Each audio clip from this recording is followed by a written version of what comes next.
Hello and welcome to another episode of Video Game Logic. Today's show is recorded on October the 24th, 2017. I'm your host, Gaming Psychologist, and joining me, as always, my best turtle friend. Oh my. Caffeine Rage? On today's show, we will of course be discussing the games we played this week. The NeoGAF CEO is accused of sexual assault. The Escapist fires all paid staff, save Yahtzee. Wolfenstein 2 doesn't have multiplayer because it would dilute the storytelling. Over 3 times as many video game projects fail than succeed on Kickstarter. Destiny 2's population tracker is gone because it was used to spread false narratives. Twitch adds loot boxes for temporary emotes. We'll have our weekly community corner and our Steam weekly discovery queue. Timestamps will be in the show notes following their respective topics. Hello, Rach. How are you? Suffering from allergies. I feel you. Well, I wish you'd warm up your hands. At least mine are seasonal. Oh, fair play. Yeah, it used to be when I was a kid.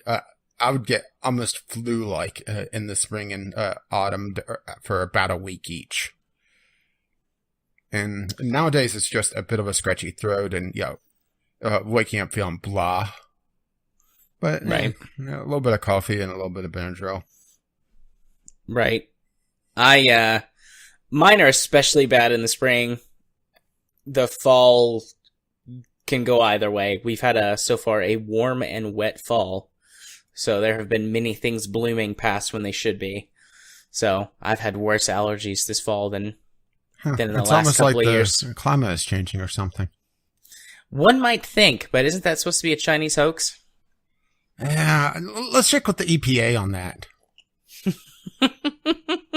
Oh, look at that. That all the info is gone, and they fired all their scientists. Well, that makes me sad. I laughed at first and almost spewed coffee everywhere. I don't how's need 2 that coffee different? incidents. Yeah, before the recording, folks, I was making coffee because I was tired, and I accidentally spilled it every fucking where in the kitchen, including on my feet and my hand, my leg. It was terrible. Not only did I waste coffee, but I burned myself. On the bright side, though, I woke up. Yeah, they'll wake you up. Nothing like second-degree burns to wake up a person, right? The best part of waking up is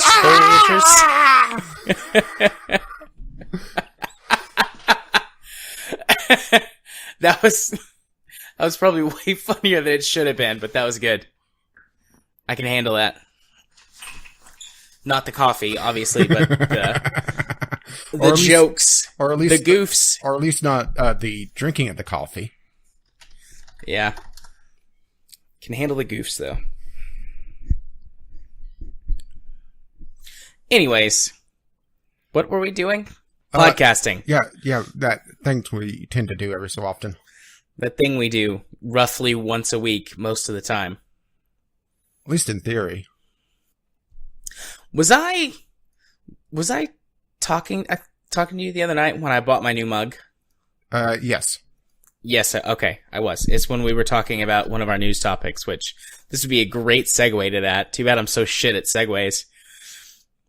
No, you're not shit at segues. You're shit at not covering them. All this talk of coffees making me think about my new glorious PC Master Race mug that I ordered the other day. I'll take a picture and put it on Twitter when it gets here. Yeah, see, I just have my Kerbal mug that I still use for like 3 years now. Yeah. But, the best part of the coffee? Explosions! Explosions of caffeine in your brain. Oh, you don't want to have caffeine explode too much because, then that becomes the new baseline. You need to drink more and more of it. And then you have to have a detox day and, that's sleepy day. Man, today should be my sleepy day. When it rains, it pours. October has been crazy around the clinic. This week who got is fired so far. this week? Oh, no one got fired. We just have a lot of new clients with, all emergency stuff. I think everybody's like crazy. Like they've all gone crazy for October. All them there Satan worshippers are coming out. They just need Jesus in their life. I heard that from someone the other day. I facepalmed very hard. And then you spilled your coffee.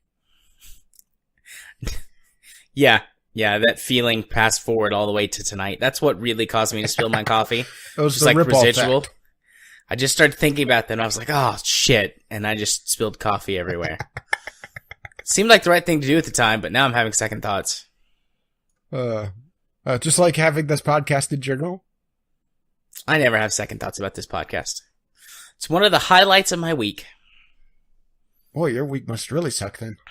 You have no idea. Oh. Anyways, let's go talk about things that don't suck, I think. Which are the games that we played this week? Yeah, I guess I should go first. And I'm going to be talking about Warframe again. Yes, one of those rare weeks I actually talk about the same game twice, because I usually avoid this because it's not nearly as interesting to talk about the same game twice, but I was able to get the last part of the quest chain that I needed to unlock the second half of this update that just came out, which a big thanks to Death Saber for helping me out with this, by the way. Yeah, after getting the ability that I don't want to talk too much about the actual storyline in case you care about it, because there is a couple interesting twists on it. But essentially completing, I would say, 3 of the main cinematic and non-sarcasm quotes, because these quests have a lot of cutscenes in it, and that's why they're considered the cinematic quests, not that they run at 24 FPS or 30 FPS. But getting these quests done unlocks a 5th ability for your Warframe, which is across all your Warframes. And this also enables you to survive the night on the plains of Echelon. And once you get that ability, the plains are, at least for the most part, pretty easy to survive in, and it feels kind of a bullshit progression check, to be perfectly honest, just with how easy it is. Okay. With the exception of the raid boss that stomps around, which I haven't beat yet. Did you ever play World of Warcraft? World of Warcraft in the Burning Crusade era. Yeah, Burning Crusade was when I first picked it up. Okay, remember Fell Reaver? Yeah. Okay, think essentially a big raid-esque enemy. This isn't raid-esque per se, but it's a lot tougher and very difficult to beat solo, at least at this current time. That walks around like Fell Reaver. Okay. And if you attack them and you aren't set up for it, it's pretty much a guaranteed death. Outside of that, I'm pretty much able to survive the night without a problem. And it felt a little bit disheartening that it's that simple. It's literally just unlocking that extra ability. And also, I did a little bit more diving onto the mining and the fishing side of things, so the resource collection. And resource collection, well, the fishing, it turns into a little bit of an annoyance, to be perfectly honest, because different fish types, well, for those who don't remember, there's spear fishing in the game, which I absolutely love the idea of, but they complicated it in a way that I really don't appreciate, in that different fish are more vulnerable to different types of spears, so you have to swap in between them if you're hunting for different fish. And to equip them, you have to use up your gear slots, which you only have so many of. So you're having to either particularly target certain fish or equip more than one of the fishing spears. And that's a little much to me. I would have much rather seen the spears be one upgrading to the next, particularly since the next one should have been just a complete upgrade, but it isn't. If you get my drift. Right. Okay. And, well, one thing that I did like is that they do have fishing dye, which allows you to fish more easily. And that's not required to be put on the gear slots, which, why couldn't that be the how it goes for everything else, you know? Okay. If you're using the fishing spheres and you have dye in your inventory, you bring up the gear menu and you're able to use it there. It should have been like that for the spheres. And the mining side of things, I found out that the high-end lasers does in fact show the mineable ores on the minimap, but also that I ignored the distance tracker. So there is technically a visual indicator of, you know, how far away you are from mining nodes if you're listening to podcasts or something, but it's not nearly as useful as the audio cues, which is irritating. Yeah, you complained about those last week. Yeah, I did a little bit more research and a little bit more toying around with it. Yes, you can use the distance indicator, and the distance indicator only kicks in at 15 meters anyway. So yes, you could use that to kind of zero in, but it's a lot slower. So why would you do that, right? Right. And also, well, once I unlocked the fifth ability, it also kind of made the third tier of bounties a lot easier. Just being able to do certain things and having a little bit more choice in what I could do. It's still a very slow grind on the experience or the rep standing, but it's not nearly as bad as it was. It's just one of those things that it felt like a hurdle that really shouldn't be there, or a more binary hurdle that it really should have been. I think it should have made things easier, yes, but not impossible. Because without that fifth ability, the enemies during the night is literally unkillable. They go immune. Huh. Yeah. Okay. Yeah, that's why I was a little bit annoyed with it. Granted, you can team up with someone else that has that ability. Like, if I brought you in, I'd be able to finish off things while you do the first half of the damage. But it's still, a little bit more cumbersome than it really should have been. But it really comes down to how Warframe is really designed. They put in basic ideas and they refine them. And sometimes completely negating old systems. And I'm not sure if that's a great way of game development for the long run.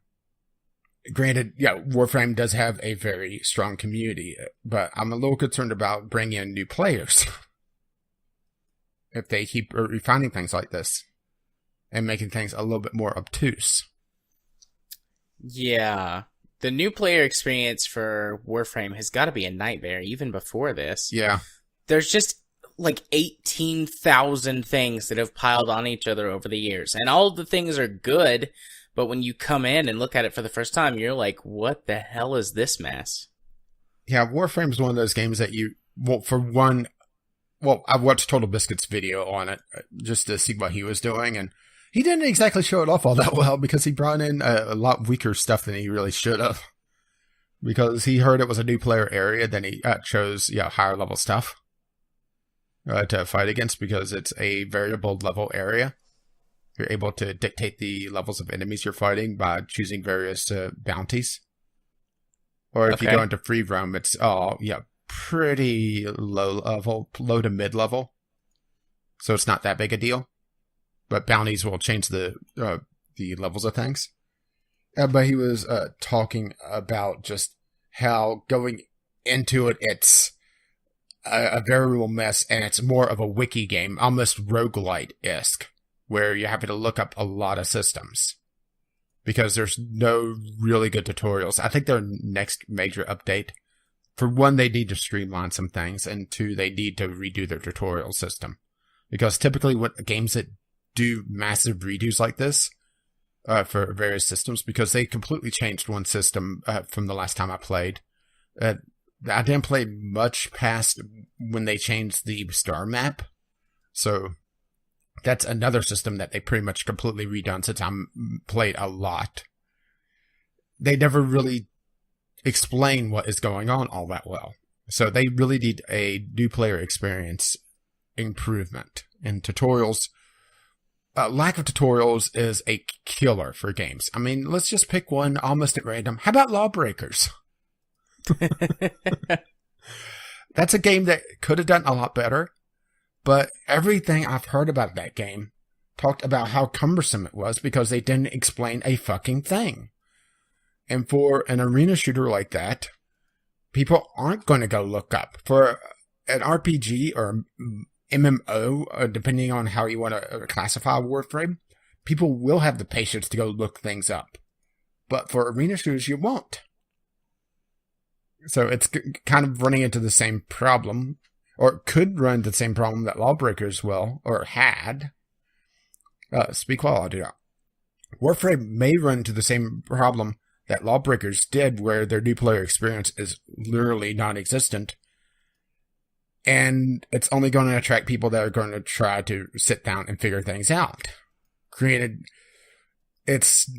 Does have one thing going for it that Lawbreakers didn't, in that you're not really focused on PvP. Yes, Warframe does have a PvP system, but since it's PvE, taking time to learn things and not being top tier, doing the perfectly optimal strategies, you're not going to be that far behind. You could still, putter around to do your own thing. But I'm just a little concerned about Warframe's long-term future if they, bleed off players. Right.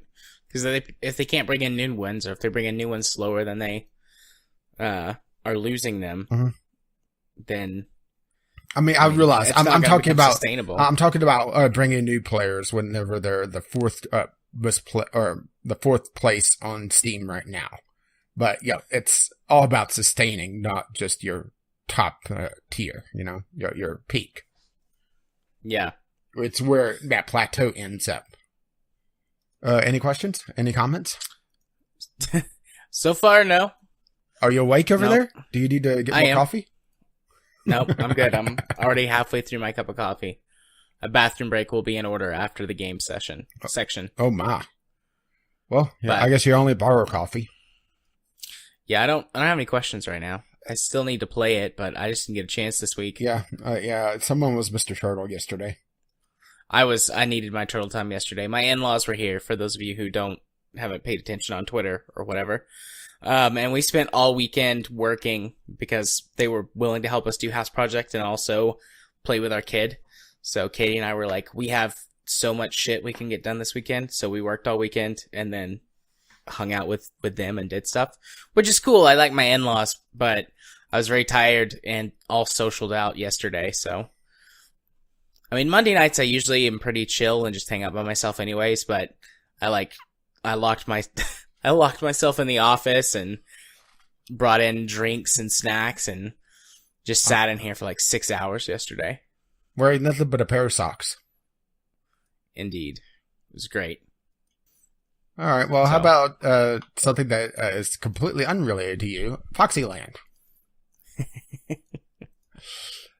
This was a game I picked up on Keymailer and I played a little bit of to possibly do a Sunday sampler on, but ended up just recording a little bit of Warframe footage and being lazy. And Foxyland is kind of that middle of the road platformer that, no, it's not bad, but no, it's not good either. It feels like a platformer out of the 1990s for PC. And I mean that as both a compliment and a curse.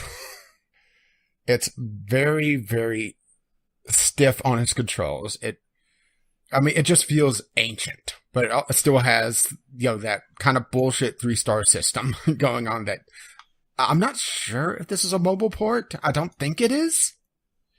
Actually, I didn't check on that because I'm not seeing... Oh, no, wait. It is a mobile port. That does possibly explain a few things on how stiff the controls are, right? Yeah. Yeah, I didn't look into that. But there's a thing going around with indie platformers in general, in that for one, with Steam Direct opening up the floodgates, there's just a billion of them. And that's not much of an exaggeration at these points, is it? No, you're only... How every time on Co-Optional, they talk about, there's 100 games coming out this week. We don't know what to do. Yeah. 100 or more. It's crazy. Crazy, crazy, crazy. I mean, it is a cheap game. It's, both game design sense and monetary sense. It's under $3. So, you are getting what you pay for in this case. It doesn't feel that great. But at the same time, it's not terrible. That's probably the nicest thing I'd say about it is that it's not terrible. Yeah. It's not terrible. High praise. High praise. Trying to think of anything else that really stood out about it. Oh, and it's also feels like it's going to be exceptionally short. I was through, I would say, a third or more of the levels in 15, 20 minutes. So, yeah, if you want a game that you're going to blaze through and, feel great about, but not have achievements for it. Oh, actually, there are achievements. I forgot about that. According to this, there's 25, how the hell does this work? Complete level 26 has a higher percentage chance than complete level 25. I guess a level skip. Maybe? But yeah, 26 levels. That's not a lot when they're all beatable in about a minute and a half. It says complete level 25 on 3 stars and level 26 on 3 stars. So maybe level 26 is a little bit easier to get 3 stars on than 25. Maybe. Oh, there's level 27. So it looks like 27 levels. There's not a lot of levels. Let's put it that way. There's a reason why this is a cheap game. Yeah, I mean, especially if you can get through them in like a minute or two apiece.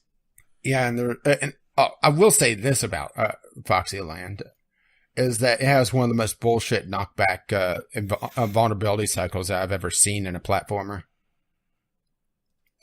You get knocked back a good third of the screen, and you're invulnerable during the knockback, and about a half a second once you regain control. And if you're hit again, you get to repeat the cycle over again. And you're given 3 hits, but if you don't land on something that you could, not take damage on again, or land somewhere that you won't take damage on again, you're going to, get hit again. And I got hit by a flying dart.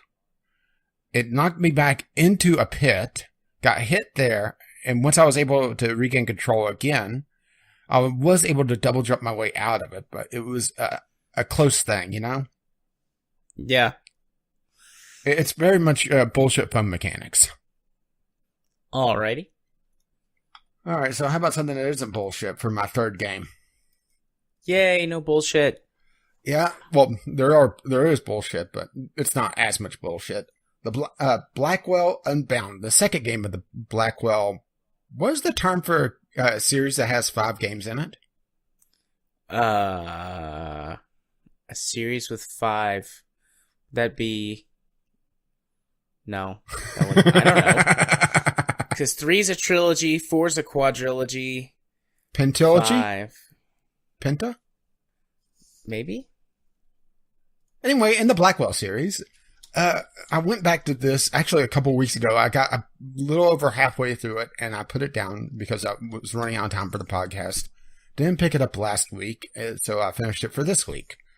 And I have to say that this is a lot better than the first one in the series. The first one, well, for those who don't know or don't recall the Blackwell game that I talked about last time, this is about essentially a paranormal detective who goes around solving how ghosts died to let them pass on to the afterlife. In this one, you're playing as the aunt of the protagonist in the first game. So it's a prequel of the first game. Figure that one out. Lauren Blackwell, which honestly, I would have expected this to be the first one in the series, just timeline-wise. Or, it makes a lot more sense timeline-wise, and rework the second one into a better second game of a series. Mostly because the puzzle elements on this one make a lot more sense. The opening puzzle for the first game, you have to walk this dog around a lamppost in order to get the attention of another person. Okay. And it's very obtuse on doing that. On this one, it's a lot more actual detective work. Putting together little pieces of information here and there to figure out where you're going. And yes, it requires a lot more thinking, a lot more, a little bit of trial and error since this is a game and you're not really punished for guessing wrong. But it's a lot more cohesive. That said, they didn't use the profits from the first game to buy a fucking pop filter. So there's still that issue. A lot of audio issues, actually. Especially with your spirit guide in the game, Joey Malone. He has a very deep voice and a very powerful voice. And they did not audio mix him correctly, so his microphone is constantly peaking. And it garbles, and whenever he has to yell, and there's a couple times in the game that he does, it's very, very ear rapey. I think is the proper term for that. Okay. And I hope the third game they decide to fix that, because overall I've really enjoyed these games. It's just very, very tough to recommend them flat out with all the audio issues. And it is very old game design. I mean, this one came out in 2012, but honestly, it feels like a LucasArts game. You know, that sort of old school point and click. Granted, no real game overs. And this one, I didn't even talk about the storyline of this one. This one has two independent cases that you have to face that eventually get tied into one final little micro case. I don't want to say too much in case somebody really goes out to play it, but I will say that it is a very good story overall, at least so far. I'm just wondering, how things are going to tie together, because this is a series that I think is going to have an overarching storyline eventually, and that the 5 games in the series you could almost consider episodes, even though they are larger than modern episodic game lengths. I mean, this one took me, according to Steam, about 6 hours to beat, and I would say probably closer to 4 or 5, to be perfectly honest.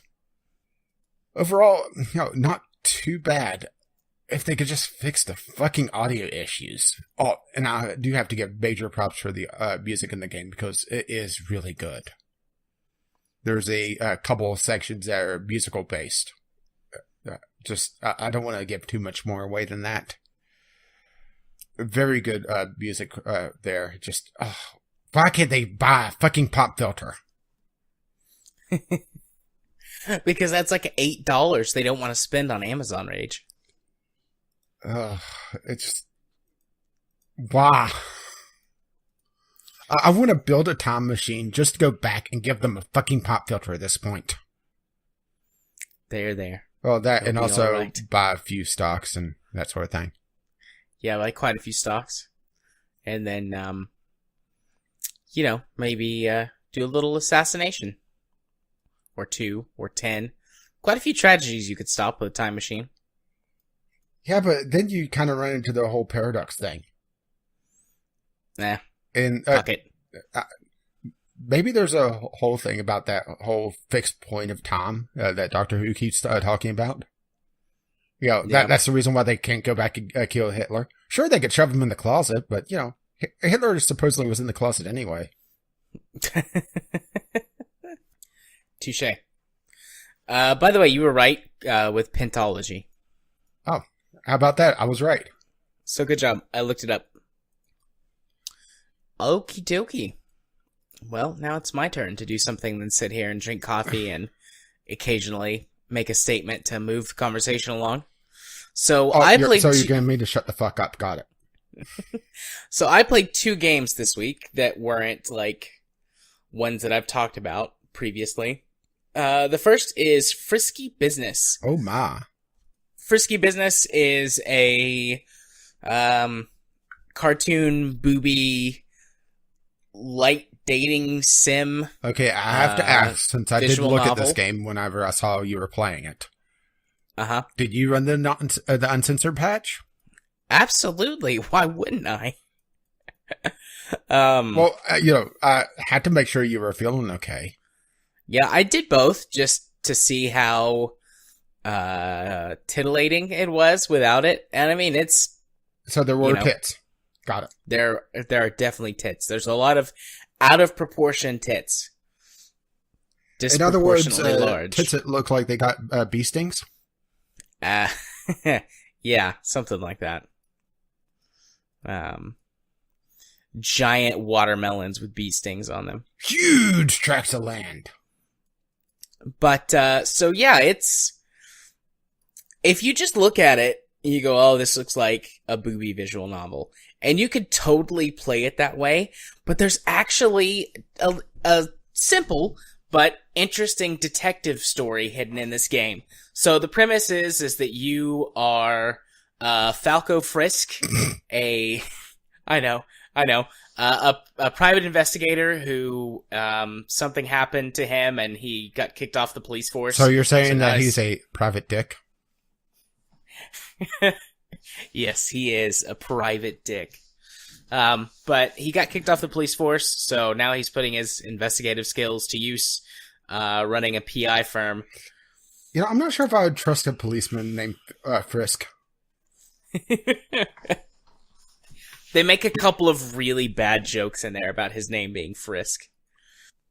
I would have been disappointed otherwise. So there are a couple of cases that you take on in the game. The first one is really, really short. And then the other case is the rest of the game. And there's a few different things that you can do. You can treat it just like a booby visual novel game. And then you get to the end and it will kick your ass because you didn't take the game seriously and just tried to see all the tits.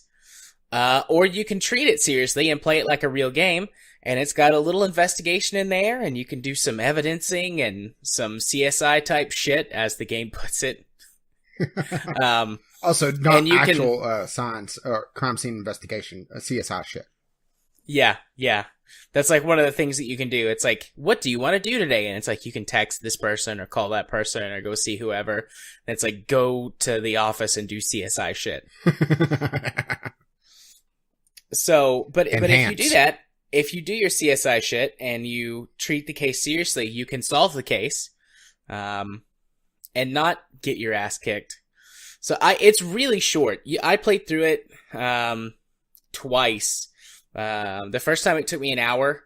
The second time it took me like 30 minutes. I was basically making most of the same choices, cause I fucked up and got myself killed. Oh, spoiler. You didn't CSI shit enough then. I didn't do enough CSI shit, so I went back and I basically made roughly the same choices and just chose to take it more seriously. And I got a different ending. I still didn't solve the case because I don't know what I did. I must have fucked something up, but I still didn't solve the case, but I didn't die. So that was good. But yeah, it's got a number of different outcomes, and like just looking at the screenshots, I can tell there's some stuff that I missed because there are alternative paths which I did not take. And all of the achievements are based around banging the girls, except for the one where you solve the case. So there's quite a few different girls that you can bang. There's the 3 girls that live in like the college house, which is where most of the main case takes place. And then there's like this lady that has cat ears. Of course. I'm not sure if they're actual cat ears or if she's just wearing like a cat ear thing on her head. Headband? Yeah. Then there's a waitress at, what was that place called? Melons with a Z? Yeah. You know what it is. I'm sure it's an upstanding family restaurant. Then there's the witch lady from the costume shop. But there's like several locations. Haha. There's several locations that I didn't even go to. There's also the cop, the lady cop. I don't know if you can bang her or not. I don't think so, but I'm not convinced that you can't. And then you have your assistant, who honestly I want to bang him. Only if she starts yelling, "Stop resisting." But then you have an assistant. His name's Charlie, and he's like a stereotypical anime type dude.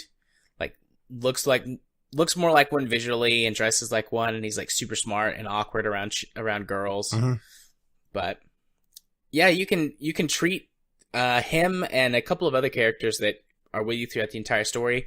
There's a few different ways you can treat them, which give you different dialogue and can give you different outcomes on things. Like Charlie is super smart but socially awkward, and you can be like really nice and supportive and be like, hey, he's smarter than me, I should ask him for help or encourage him to do good. Or you can be like sort of like just an asshole and make fun of him for being a nerd. Steal his kidney. And then he fucks off halfway through, and you're like, well, I guess I shouldn't have been so mean to him. That was when I died. I was mean to him. You know, the visual novel area of Steam, even though, yes, this is a booby game, the booby games, assuming that they haven't gone, full titillation, can actually be somewhat decent. And are a good kind of gateway drug into the more serious visual novels. Yeah, I think this would be a really good starter visual novel. You can play through it in about an hour. There are definitely multiple runs and playthroughs. There's some actual gameplay elements to it, so you can get some different stuff out of it, but it's not super in-depth, like, oh my god, I have to remember this character's 8 hours worth of backstory to answer this question correctly. Yeah. So, I mean, it's not great, but I was honestly just expecting it to be like, haha, this is going to be like another Sakura game where I can make jokes about it. And it actually turned out to be like a half decent little game. Like, it was a nice surprise. Yeah, I actually did play a little bit of a Sakura game this week. It's one of the roguelite ones. Didn't care for it. Yeah. I will say, it's got a few jump scares that are very easily telegraphed. If you're actually looking at the screen, you're gonna go, oh, they're about to do a jump scare, which kind of takes away from the scariness of it. It's got a scary clown, you can see that in the screenshots. That's the bad guy. So I didn't like that because I don't.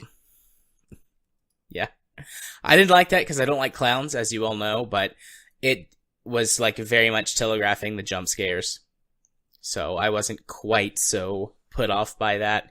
Plus, the boobs helped. Boobs definitely helped. What about the boobs on the clown? Unfortunately, the clown doesn't have boobs. You'd feel conflicted otherwise, right? I would feel oddly afraid and aroused at the same time. I have such a confused boner.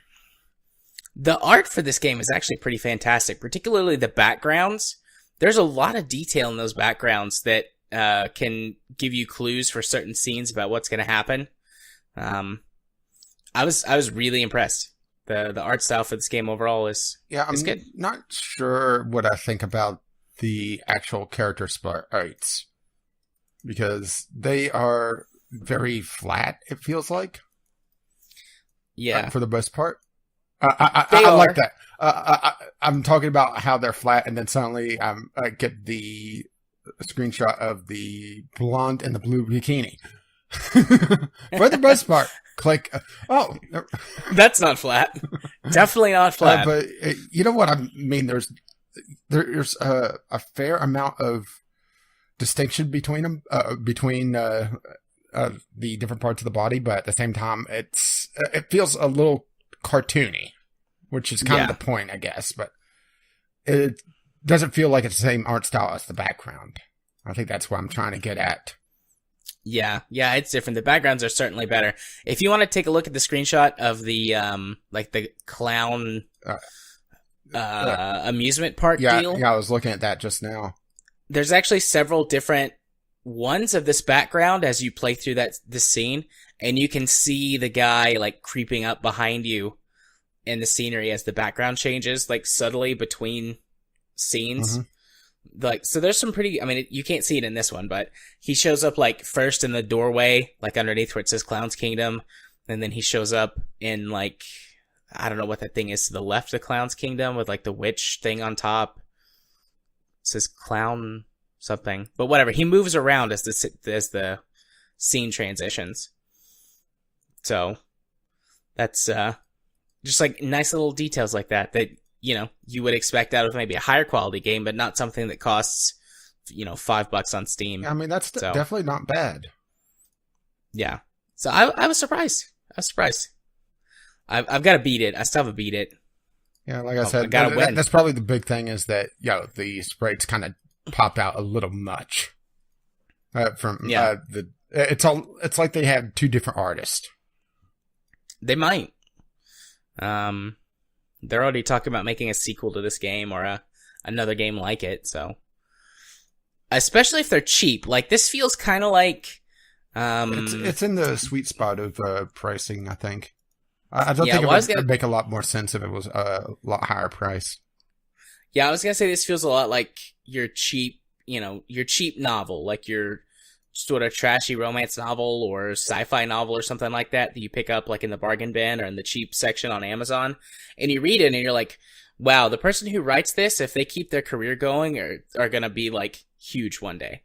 Because it's got a lot of promise, it's got a lot of spit and polish on it, but it's advertised as like this schlocky thing and sold at like a really good, cheap price. Well, I'm glad the developer has gotten off the whole "there's poop in my soup." Yeah, there's poop in my soup is not good. Yeah, I'm actually surprised it's the same developer. Yeah, I was too. Because I was looking at this and it's like, why does that developer name seem familiar? Oh. But I think I see your next visual novel on the Steam page for this. More like this. Coming out on top? Yep. That seems like that seems like the perfect one for you. It's on my wish list. I'm not seeing it on your wish list. Oh, you're right. It's not. I've seen this before though. Huh. Add to wish list. It's good. We're good. Alrighty. Next game on my list, Frontline Tactics. Frontline Tactics is a free-to-play, really shitty turn-based strategy game. I have no idea how or where this came from. I definitely didn't buy it, but I have all of the DLC for this game, which is like a bunch of camo packs and a bunch of like premium currency for this game. So I was like going through my games. Like, I've installed this and played it before. Like, I played it when I was on a trip, 2-3 years ago at this point. Maybe you bought it while you were drunk. No, I definitely haven't bought it, because I would have, like, when I sobered up, would have seen that I'd spent $24 on DLC and premium currency for this terrible game and been like, what the hell was I thinking? And then put a lock on the liquor cabinet. Yeah. And give Katie the key. But, I mean, it's not... The only thing I can figure is that maybe this game at one point was a paid game or part of a bundle, and I bought that, and then, like, the bundle just included, like, all the DLC or whatever. That's all I can figure. Because I have bought a few random bundles here and there to get, like, a kajillion games for $1. And I could see this being included in one of those bundles. Because it's not very good. I mean, it feels very much like, and it very well may be, I've never looked into this actually, a mobile port. And it's super free to play, filled with microtransactions, takes forever to get enough currency to upgrade your soldiers' weapons and gear and stuff, and the difficulty ramps up pretty quickly to insane levels after the first dozen or so missions. The only part of the game that's any good at all, in my opinion, is the multiplayer mode, which you can play asynchronous with players when the multiplayer servers are running. It's not using Steam's multiplayer stuff, so sometimes they're working and sometimes they're not, which is sad. Looks like this is on Apple iOS. Okay, yep. Does that explain a few things? That explains a lot of things. I mean, it's okay if you have like a really shitty potato PC and you want to play a turn-based strategy game. And don't want to load up Frozen Synapse? Yeah. You don't want to buy Frozen Synapse? Or is Frozen Synapse free? Frozen Synapse is actually still a $25 game, but you get two copies of it. So, Yeah, if you don't have a copy of that, you don't want to buy a copy. I mean, this game runs at like 700 FPS on my laptop, so I'm pretty sure you're fine if you've got a PC from like the last decade. So it's just not very good. Your soldiers are locked into one class, which basically limits them to one thing. So it's like, oh, I have a pistol, and the pistols are just shitty. Or I have a knife, and the knife is worse than the pistol. Like, basically your whole squad revolves around protect the sniper, protect the guy with the machine gun. I'm helping. You got a medic. The medic just has a med kit, which is useful, but if he winds up being the last guy left alive, you might as well just restart because he doesn't have any weapons. Wait. Why would the medic go in without at least a handgun? Your guess is as good as mine, buddy, but he doesn't have maybe one. That's too high-tech shit for, on an Android and Apple game. Looks like there was a couple of people that wanted it on Android. Not sure why. Eventually, you can unlock a second, they're called class specialties, which allows you to have, like, equip a gun to your medic, but they take so much time and money and effort medic to gets unlock. A second med kit. That would be funny. But in, like, a bad way. Yeah. I mean, it's eh. If you really don't have anything better, I mean, sure, go for it. It might be pretty good, though, if you're playing it on mobile. I mean, you know, games just need to be played on the right platform. It would probably be pretty serviceable as a mobile turn-based strategy game. Yeah, maybe that's the problem is that you're going in this expecting a PC level. Yes, we're getting into the PC Master Race thing. And you don't even have your mug to hold up. But there's a certain expectation going into a game, especially a strategy game, on PC versus going into it on mobile. Yeah. And maybe that's just the problem here, is that you're going into it expecting a lot more out of this game than what it really offers. Maybe because it was built with iOS in mind, it was ported to Steam later. I'm not sure on the release dates. I didn't look into that. I just saw, oh, look, there's the Apple logo. Well, that explains a few things. Oh, excuse me. Also, this game is quite old, actually. Looks like it was released in 2012, so it's 5 years old. Maybe that's why the multiplayer servers are only up half the time. You know, the hamster that runs the servers is getting a little old. You know, it has to take a nap every so often. Every once in a while, one of them dies. Yeah, and it falls off the wheel and clogs up the wheels down below it. Yeah, so it's not very good. If you're looking for something free to play, or maybe if you have an iOS device, then go for it. But otherwise, yeah, just play XCOM. It's better. XCOM, Frozen Synapse. Should I get the list? I mean, you could if you really wanted to, I guess, but you don't really need to. I mean, those are the two ones that I could really think of off the top of my head. An older Civ game. Granted, we're getting into 4X strategy instead of more turn-based strategy. Right. Trying to think of anything else just off the top of my head. That's the problem, is that there's too many games. Too many games, not enough time. But yep, those are the games that I played this week. Aside from, World of Warships and Factorio. I'm sailing. And I'm sailing. Yeah, I'm going to have more things to say about World of Warships in a couple of weeks, but I'm really trying to figure out some of the things that they've done before I make a few complaints. Uh-oh. Thankfully, it doesn't have to do with the business model. It just mostly has to do with game balancing issues. And I'm going, what the fuck are you guys doing with this? Well, the fact that I'm actually decent with the battleships, that tells you there's something wrong with the game balancing. Well, it's not even that. They've made some pretty huge changes to the meta because of some of the things that they've introduced, but they've not gone back and fixed the earlier stuff to make it more balanced. So some things are just completely broken and useless at this point. Oh, great. And that's going to be a real problem with World of Warships because it has a linear progression system. Yep. Or multiple linear progression systems, I should say, because not even countries, just ship lines are linear. Yep. That's such a terrible, terrible, terrible leveling system.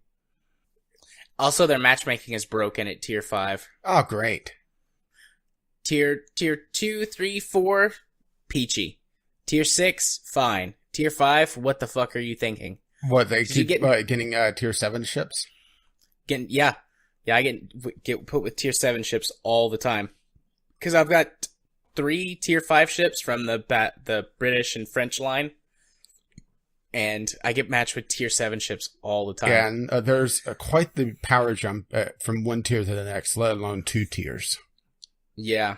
Yeah, they need to keep it tiers 2 and 3, 4 and 5, 6 and 7, 8 and 9. Or even just go 10. tier 1 and 2. 2 is matched with 1, 2, and 3. And, the one above it and one below it. Yeah. But see, you do that. Do you think there may be a tier problem 5, with just the population of tier 5? I don't know. I mean, tier 5 is one of the highest populated areas because it's like right there. Tier 5 and 6 are right there where you can get lots of, like your earning potential compared to your loss is the greatest. You can quickly train captains to put on other ships or, it's like that's the sweet spot for gameplay. And then you start really getting into the meta when you get to like tier 7 and 8. And then below that, do you think they may be swapping it around to try to prop up the other tiers? Maybe. But it's horribly unbalanced if you happen to be the tier 5 in there. Because, I mean, you're just fucked.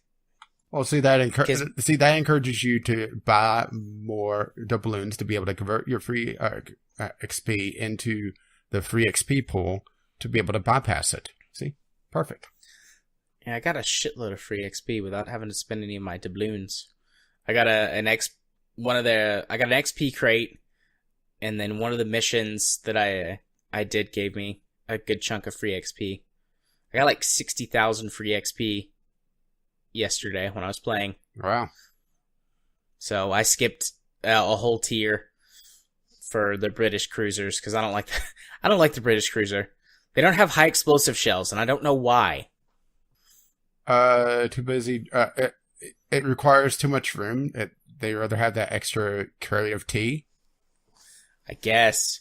No, that's where all the crumpets are. The British cruisers so far have all been basically big destroyers. They get a little bit of an HP boost to bring them closer in line with other cruisers, but they have paper armor. And because they're cruisers, they don't get the no citadels. They have teabag armor. Teabag armor. Yeah. Yeah, that makes sense.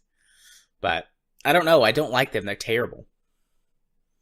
You can't fire high explosive either, and they have 5-inch guns, so you can't shoot through the armor of anything except destroyers. But because they're armor-piercing rounds, they go completely through they're useless.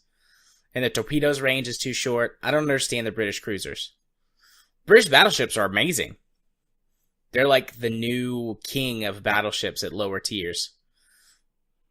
But their cruisers are awful. That's all we gotta say about that. Looky there, I wound up talking about World of Warships for a few minutes anyways. You want me to talk about Factorio too? Same old. There. So moving swiftly along. Easy there, yep. Trump. Moving swiftly along to the elevator because I've downed all of this coffee and some water. So I need a quick break.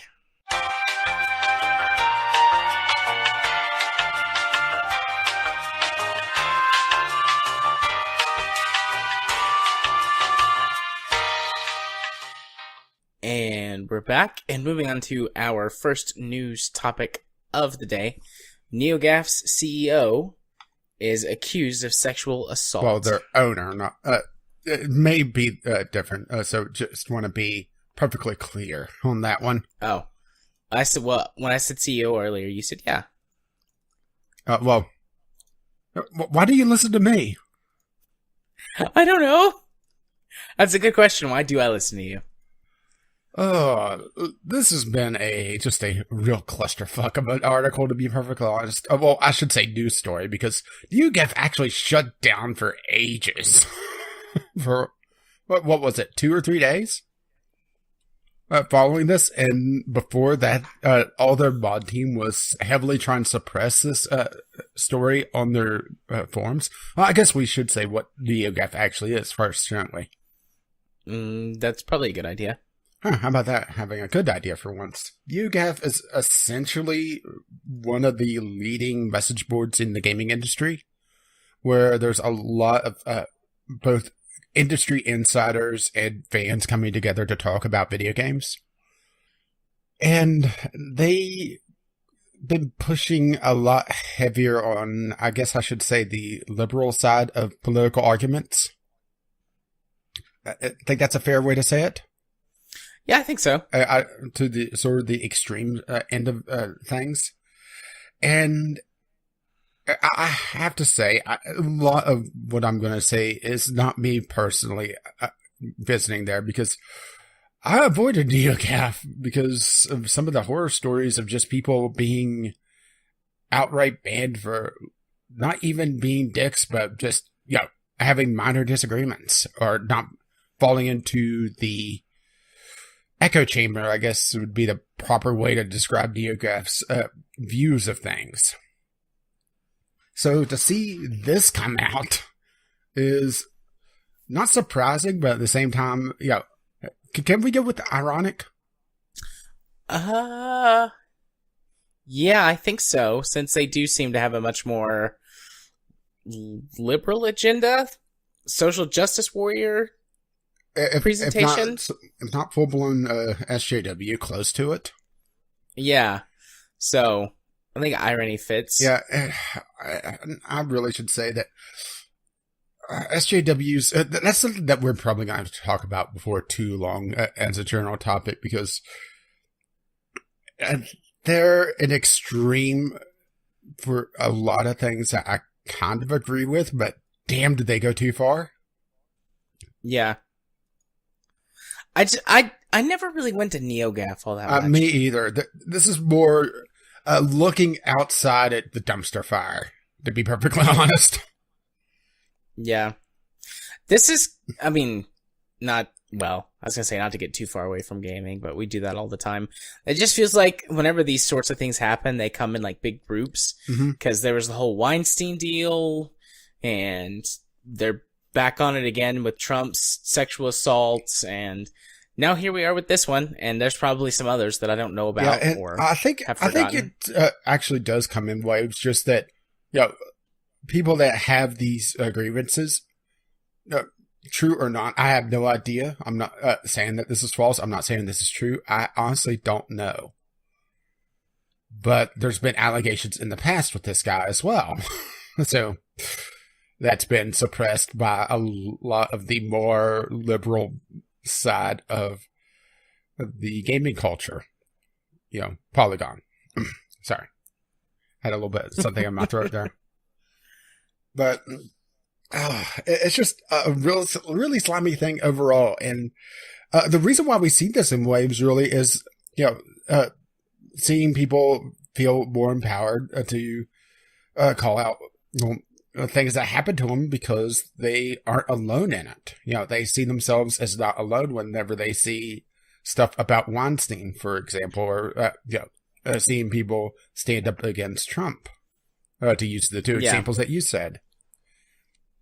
So, it's not an isolated thing that this is happening at the same time as those, complete dumpster fires as well.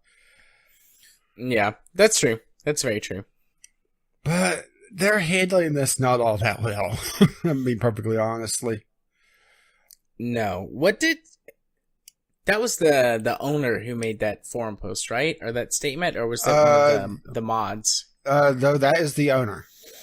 Well, they're obfuscating the mods behind a mod bot. That's one of the things. And there's a lot of accusations of the mod suppressing accusations against the owner. So, the fact that they're kind of just hiding themselves behind, don't pay attention to the man behind the curtain is a little damning. Granted, a lot of their mods did up and leave, but who knows how many are back because they're hiding behind the mod bot now. Yeah. It seems a lot of the replies to this statement as well are very positive. Basically, hey, NeoGAF's going to be back to the way it was before. That's great. But I suppose the site could survive. I don't know. Maybe there's like a really strong corner of the internet that I don't realize that like loves NeoGAF. I mean, I'm sure there are plenty of people that go there, like Yeah, I guess we should. the site's fans, but Well, the accusation, or at least the one that was kind of the tipping point, because, like I said, there's been other accusations against him before, is that he made advances in the point of, at least according to the woman that is making it, that he got into a shower with her naked woohoo. while they were. Where did they say it was? I think it's in the article, but it's just, what the hell? Yeah. Naked showers with your partner are great. Naked showers with people who are not your partner when you have not received permission to do them, not so good. Yeah. Oh, just what the hell is going on? Let's. Should we read the state of NeoGAF and respond to it? Sure. Let me go back to that one. Yeah, this is actually a fairly long post, and it'll be a nice filler. Because there's not a lot to talk about here outside of the general atmosphere of NeoGAF and kind of how they've turned themselves.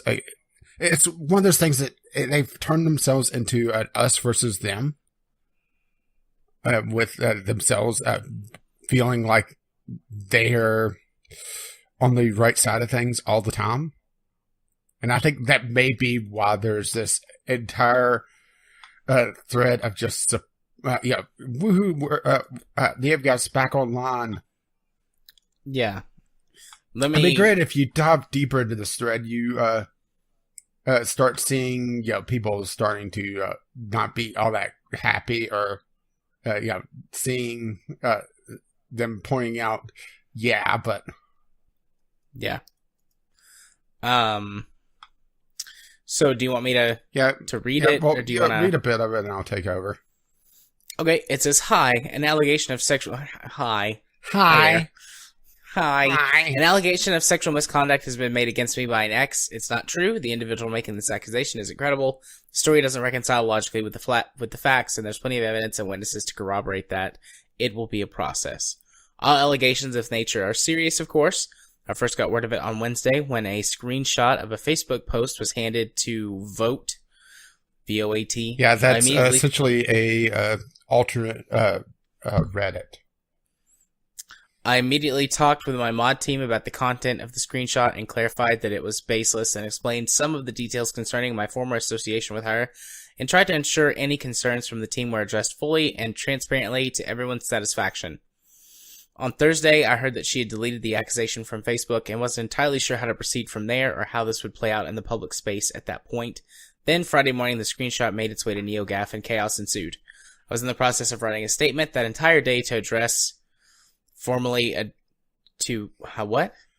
This is just wrote poorly. I was in the process of writing a statement the entire day to formally address the allegation, but the community had erupted in a flash that morning. While the moderation team was trying to restore the peace, accusations and threats concerning the screenshot started shifting to them as well as by association with me, and I was asked by my team to do something to fix things and get the heat off of all of them at least. I was beyond exhausted by that point, though stretched too thin at the time since the posts had first appeared, and seeing unprecedented events unfold on NeoGAF, I was slow and weak. I failed to handle it quickly enough and let the team down before I could finish a statement and get it out there. Understandably, some mods hit their emotional limit, expressed concerns about the community coming after them, and decided to leave. A few people resigned, and many more quickly followed for similar reasons, citing stress and harassment. The site started breaking under load spikes, leading to the first resignations too, and then flatlined altogether, so issuing a statement at the time on NeoGAF itself became impossible. For the time being, and my intentions shifted towards the moderation team's future. Okay, so he said that he was working on a statement, but there's more than just NeoGAF to get a statement out there. I mean, to be perfectly honest, there's such a thing called Twitter. Also, I don't understand why it would take so long. Like, the initial statement should be, if he's claiming it's false, the initial statement should be, these allegations are false. At this time, I'm preparing a larger statement to explain how or why they are false. Please stand by for that. Otherwise, everyone else, I don't know, calm down or something. Like, cool just your make tits. a really short statement saying this is false. I am preparing a more thorough statement to explain why, which will be released at a later time. But for now, it's not true. Which, this kind of gels with a lot of the accusations I've heard in the past that he'll just rely on the mod team to really suppress things and, just let things cool down and just ban anyone that disconsents. And it looks like it didn't work that time. Yeah, this was something big enough that turned the majority of, if not the entirety of, the community onto the mod team and himself. Okay, so anything else, or should we continue on with me reading? No, continue. Since that whole mess lasting through Monday morning through Saturday, before we formally went offline for maintenance and repair and restructure, we've just been trying to figure out the best course of action for NeoCaf going forward. As all the stories began being published by various outlets, I issued some comments to the press since everything coming out was proving to be sensationalized, opportunistic, and unprofessional. Fuck you. Sorry. Since we're being unprofessional, right? Yeah. I mean, really? I've read some of these articles. Hell, Boogie talking about his time at NeoGaf. That's not unprofessional. I mean, have you really? It just sounds like he's mudslinging to try to take a lot of heat off himself, Yeah. We've all become increasingly stressed and weary this year in ways even I'm not accustomed to by now. Oh, you poor thing. I mean, I can kind of sympathize with that statement because I think I know what he's talking about. Well, considering NeoGaf's political leaning, I definitely understand it. But really?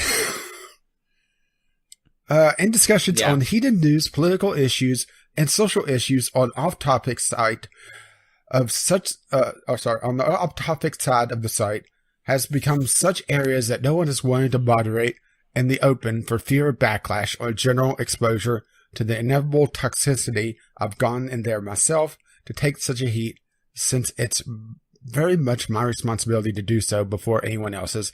But there's very little headway. Mostly just more anger and resentment and a lot of bans. Well, you could say that again. If anything I've seen is true. I don't think this is necessarily reflects on our community, more the tone of the entire internet this year with regards to heated issues. Fuck you? Sorry. Any response to that? It seems like he's trying to make it a lot about himself here, doesn't it? Yeah, I think so. I mean, I don't have any major response to that. I just kind of was shaking my head while you were reading. So just like... Oh, we can't see that. I guess my response is just like, dude, just not necessarily get over, but find a way to deal with it. Build a bridge and get the fuck over it. That's all going to inform the way forward for NeoCaf as we focus on what the main goals are supposed to be for the site. The mod team will talk about more specifics on that will entail below. One last thing, the NeoGaf mod team is here for this community, all of you, except the ones we disagree with. Oh, sorry. I'm editorializing again, aren't I? You have no obligations to respect me or believe anything I say about my social. Speak quality. It doesn't help that this is a little bit. It needs an editing pass, doesn't it? Yeah, there's several mistakes in here that I'm just a little bit better at reading over than you are. Although it caught me out a couple of times. You have no obligations to respect me or believe anything I say about my personal life, one way or another. But if you're going to be here and participate in NeoGaf, respect the mod team by following the rules and behaving. The team is diminished at the moment, and the folks who stuck around care very much about the community and its future. Be considerate of them. That's non-negotiable. Thanks! You said that a little peppy. There's no exclamation mark. I think it would just be, thanks. Thanks. Thanks. Oh, yeah, it does seem like he makes it very much about himself, doesn't it? Yeah. Oh. What a mess that is, huh? Yep. I don't expect NeoGAF to disappear after this, but I'm not thing sure I is expect them to carry on. There's a certain tendency once you get past a certain point on the political spectrum on either side. This isn't just on the more liberal side of things, that they are very easy to turn on themselves. And I think that's what happened here, at least partly. Yeah. Ugh. Caused a disintegration of the community. Yeah, and it's all comes down really to how much they're willing to forgive and forget, because that's really the big thing. And also just how much they could kind of control this in the future. Prevent this from coming up in the first place. Because they are trying to refocus so that there's not as much off-topic discussion. Which, isn't such a bad thing. At least at the base of it. But for the reason why they're doing it, just trying to suppress and control. Yeah, I stay away from NeoGAF. Yeah. Yeah, I don't think I'm going to start going to NeoGAF anytime soon. Haven't in the past, probably won't in the future. All right, well, thanks. Yep, thanks. Bye. Okie dokie. Yeah, and remember, that took up 3 days to write that statement. Yep. I mean, that's a statement 3 whole days. That's a statement that looks like it was banged down in about 15 minutes.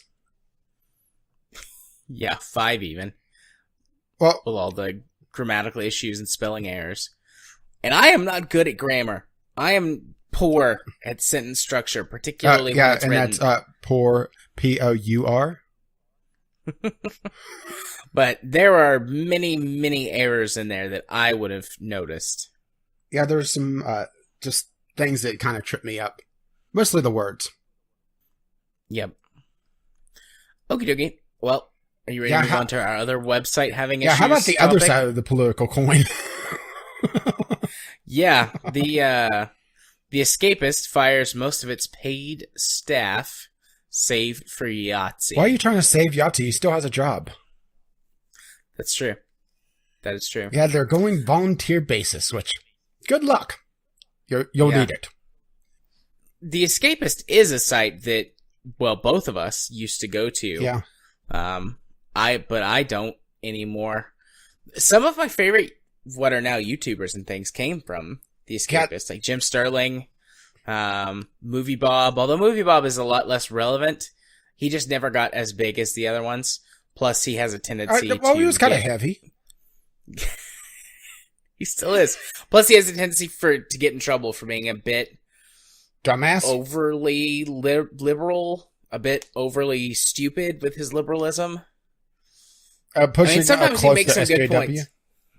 Yeah, he puts his foot in his mouth a lot, I guess is the best way to describe how Movie Bob can be. Oh, so that's how he got so fat. He ate himself. But he does have some good points every now and then, and I do like his style of film review. But yeah, the Escapist has really suffered I shouldn't say a lot, totally from Talent Train. And that's a lot due to just issues with payment. And I don't think that they had monetary issues. They just, they pulled the Trump side of things of not wanting to pay. Yeah, I've heard several creators who have spoken out against that, actually. Jim Sterling at one point on Podquisition talked about his time when he worked for both Destructoid and The Escapist, and how that, he liked the people there, but the site itself and the management was not good.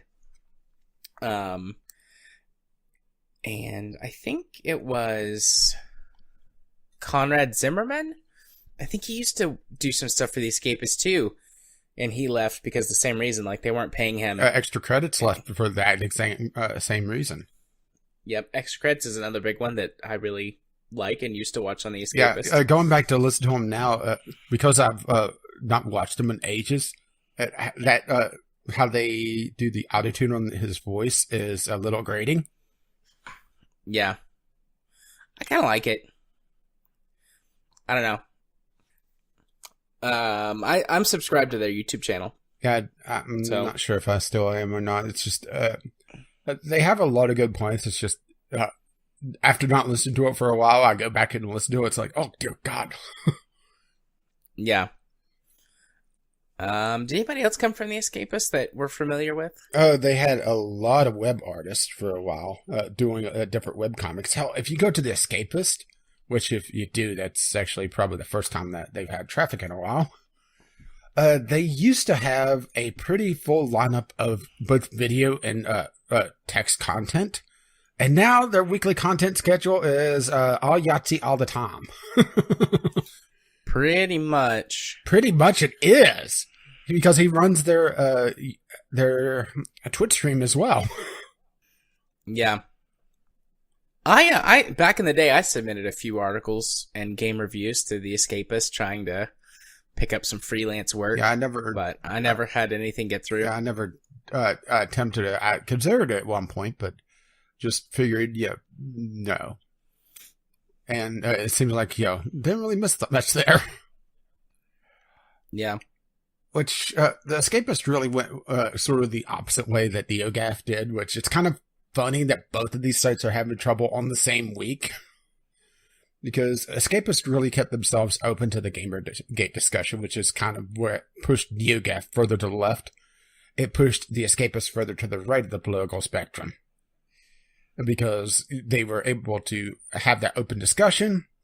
It attracted pretty much everyone, and the people that stuck around were on the more right-leaning side of things because they didn't really have anywhere else to go. I think that's a fair thing to say, right?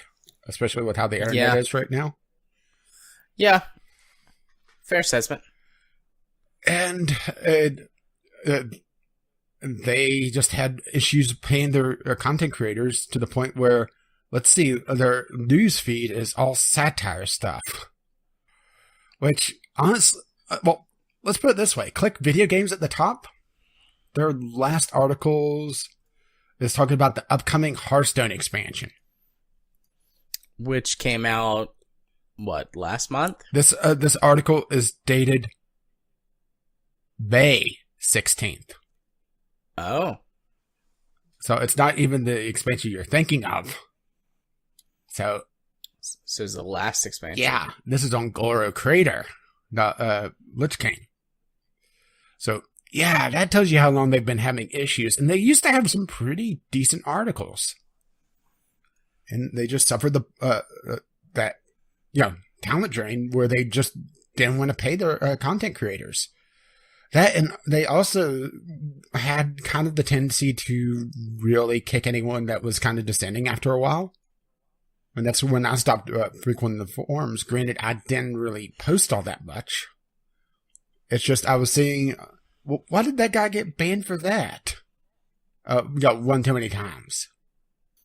Yeah, I didn't post a lot either. And I hadn't for several years, even when I submitted articles for them. Yeah, and it's a shame to see news sites go down, but that a lot of this is their own fault, personally, in my opinion. They also were trying to bank on video content, but not want to do YouTube, so they relied on their own video player, which honestly their own video player was never garbage. There was times that it thought I was running an ad blocker and would refuse to run, even though I turned it off for the site. And then they tried to push a premium service and would heavily push it if you had ad blocker off. So I turned it back on because I wasn't able to watch the damn videos anyway, right? Yeah. Get the same annoying ad 1,000 times. But that's pretty much anywhere on the internet these days. I can't tell you how many times just watching Twitch every so often, I see the same damn ad. Yeah, why is it people think that esports athletes work out before their tournaments? I mean, I realize the term athlete and working out makes sense, but they don't work out like that. Right. No, they don't. I want the escapists to survive, I think, but I'm not sure if it's probably just like the brief amount of attachment that I have for it. Yeah, I guess we should read this one since we read the last one. To the escapist community, as many of you have noticed by now, there's been not much of a staff interaction over the last few months. It's with regret that, to our knowledge, that most of the paid staff has been relieved of their duties. It sounds like he doesn't even know, to be perfectly honest. Yeah. This is, I believe, one of the community managers. With the apparent exception of Yahtzee. Yeah, with the apparent exception of Yahtzee. Maybe Yahtzee's just working for free and he really likes doing this. Maybe he gets all the YouTube ad revenue. That would explain a few things. The escapist streaming staff, the InCan, for a few concentrated hours a month. We won't beat around the bush. This is a serious situation. We can't promise that the escapist will last forever and may have years left in it and may disappear tomorrow. What we can say is that we'll do our utmost to keep the site running in orderly fashion for as long as it stays online. That said, nearly everything that it does is through volunteer efforts. With this sad news, though, there comes an opportunity. The moderation team has granted a number of powers to keep the site running. The community-run Escapist will be looking for your input on how the site operates and for volunteers in creating content. We may even look into adjusting the code of conduct, if that's possible, with the tools we've been given. Together, we can breathe life again into the site. One article at a time. It sounds like he doesn't even know what the fuck is going on. Yeah. I also don't know if it's a good idea to give a bunch of random people, like, extra power. I'm gonna go with no. Yeah. A quick note, the old appeal system cannot be accessed for technical reasons. But new appeals can be directed towards an escapist Gmail account. Where they'll be dealt with an independent moderator who did not give give the ban for the original infraction. This moderator will contact the appealing party to ask for their argument as to why they feel like it was not a breach of the rules, as well as the liaison moderator responsible for the infraction to ask them to explain the reasons before reaching a final this is all just going into trying to bring people back, to be perfectly honest. Oh, yeah. Yeah, it sounds like they're more clueless than we are, to be perfect, about what is going on. And that's not boding too well. Who owns the Escapist anyway? I don't know. That's a good question. Are you looking that up? Yeah. The Escapist magazine is owned by Defy Media. And let's see. They own Shmoosh, Shut Up Cartoons, Clever Media, Shmoosh Games, Teen.com. All right. Yeah, these are a lot of sites I've either never heard of or never wanted to go to. Oh, they own Break.com. Oh, and they own the Holy Taco. That's why they have all the taco news, I guess. I'm honestly expecting either to hear about the Escapist shutting down or being bought out by someone else at this point, because running on volunteer content, yes, it can work, but it needs to be set up for it. And it sounds like whoever this person is, because I don't know Jojo. And it looks like this is his first post. And I'm wanting to see if there's a creation date for this account. He's been a member since 2010, so Yeah. I'm not expecting the site to stick around. Me neither. So, yeah. Yeah. Very positive outlook from the two of us. I'm going to go with realist. Yeah. And two sides of the opposite sides of the political coin. There's a certain balance in nature. Yeah. About that. Okay. Ready to move on? I think so.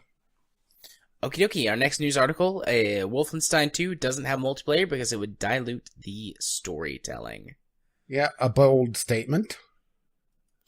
Indeed. One I agree with in many cases. Especially given our current general development environment. What, you don't want to have your story given out to you in loot boxes? No, I do not. I want my story given out to me either just in chunks as I make progress, or in little bits as I make progress. Okay, here you go, loot boxing. Yay. Oh, I just had a terrible thought and I'm going to share it. Next Elder Scrolls game, all the quests are given to you via loot box. That sounds terrible. Anyways. I'm successfully depressed you now. Indeed. Yeah, this is mostly... I'm not running an ad blocker on this. At least I don't think. Maybe I am. Hell if I know. I'm running Firefox right now. I haven't messed with Firefox in ages. This is mostly going into them wanting to spend more time on the single player story. And I have absolutely no problem with that. Tomb Raider has had a severe problem of focusing a lot of development time on their multiplayer side of things. And really not feeling like they fully developed the game to the point where they could say that it's a Tomb Raider game.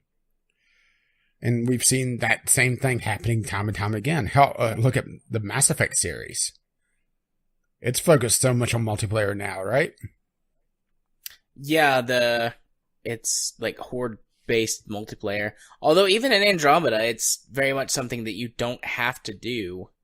Yeah, but that's still a focus of the development team and a focus of balancing. Yeah.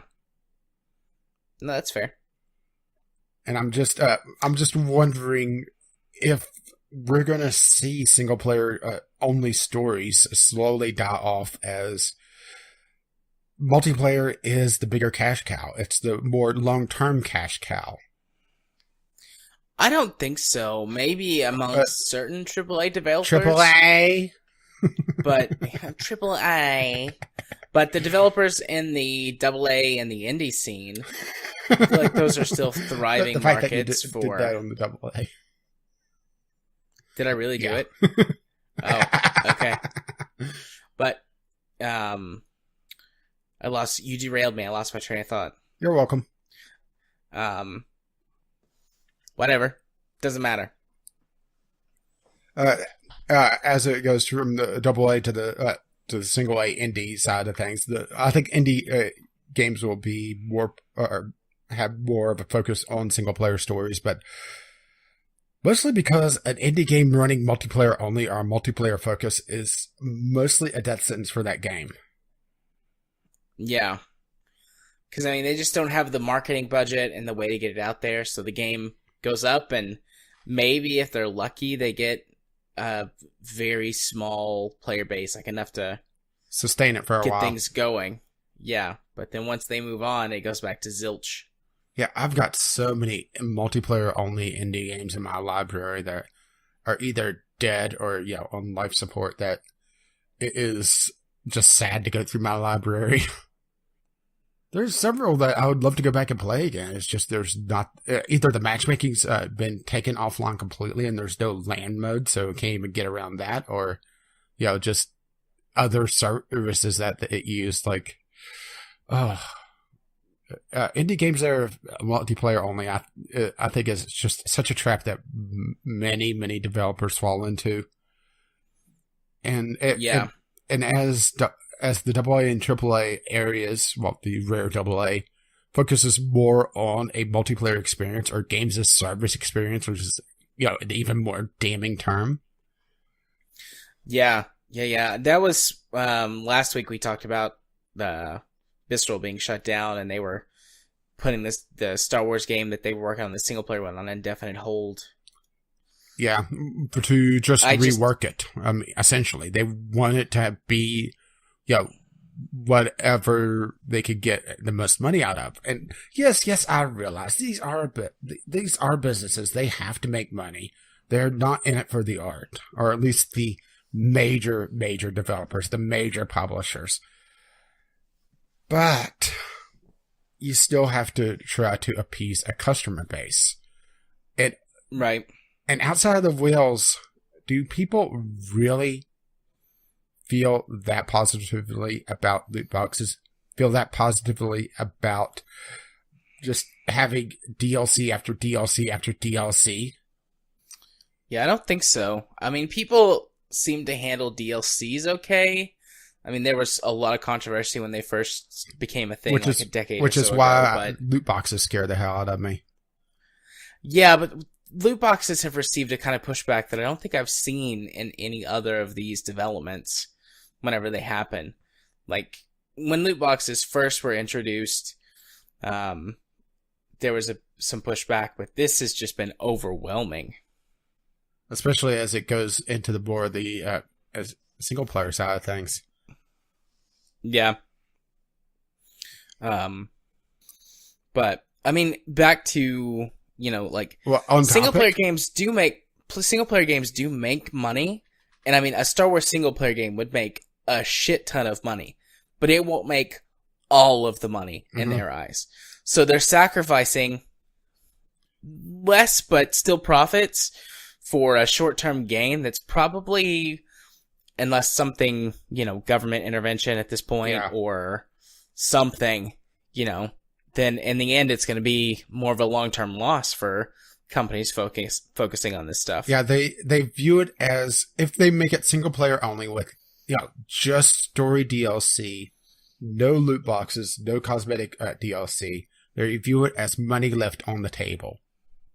Right.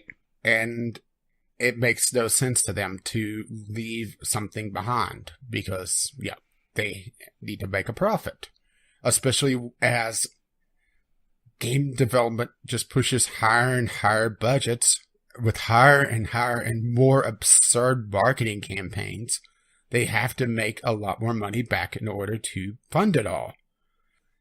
I'm really expecting the bubble to burst at some point, and it's going to be nasty. It's going to be terrible. Yeah, I think we're going to see probably in the next year, unless something changes, most likely government intervention, but I think we're going to see crash might be too strong of a thing, but yeah, the bubble will burst, and I think we're going to see some of the AAA industry and even some other like indie and AA games that are using bad practices. We're going to see a lot of them drop off because that business model will become unsustainable. I'm not sure if I'm going to... And that might even happen with government regulation. I'm not sure if I'm willing to say within a year. That seems like it's a little quick on the time frame. It really depends on just how absurd next year's major releases are.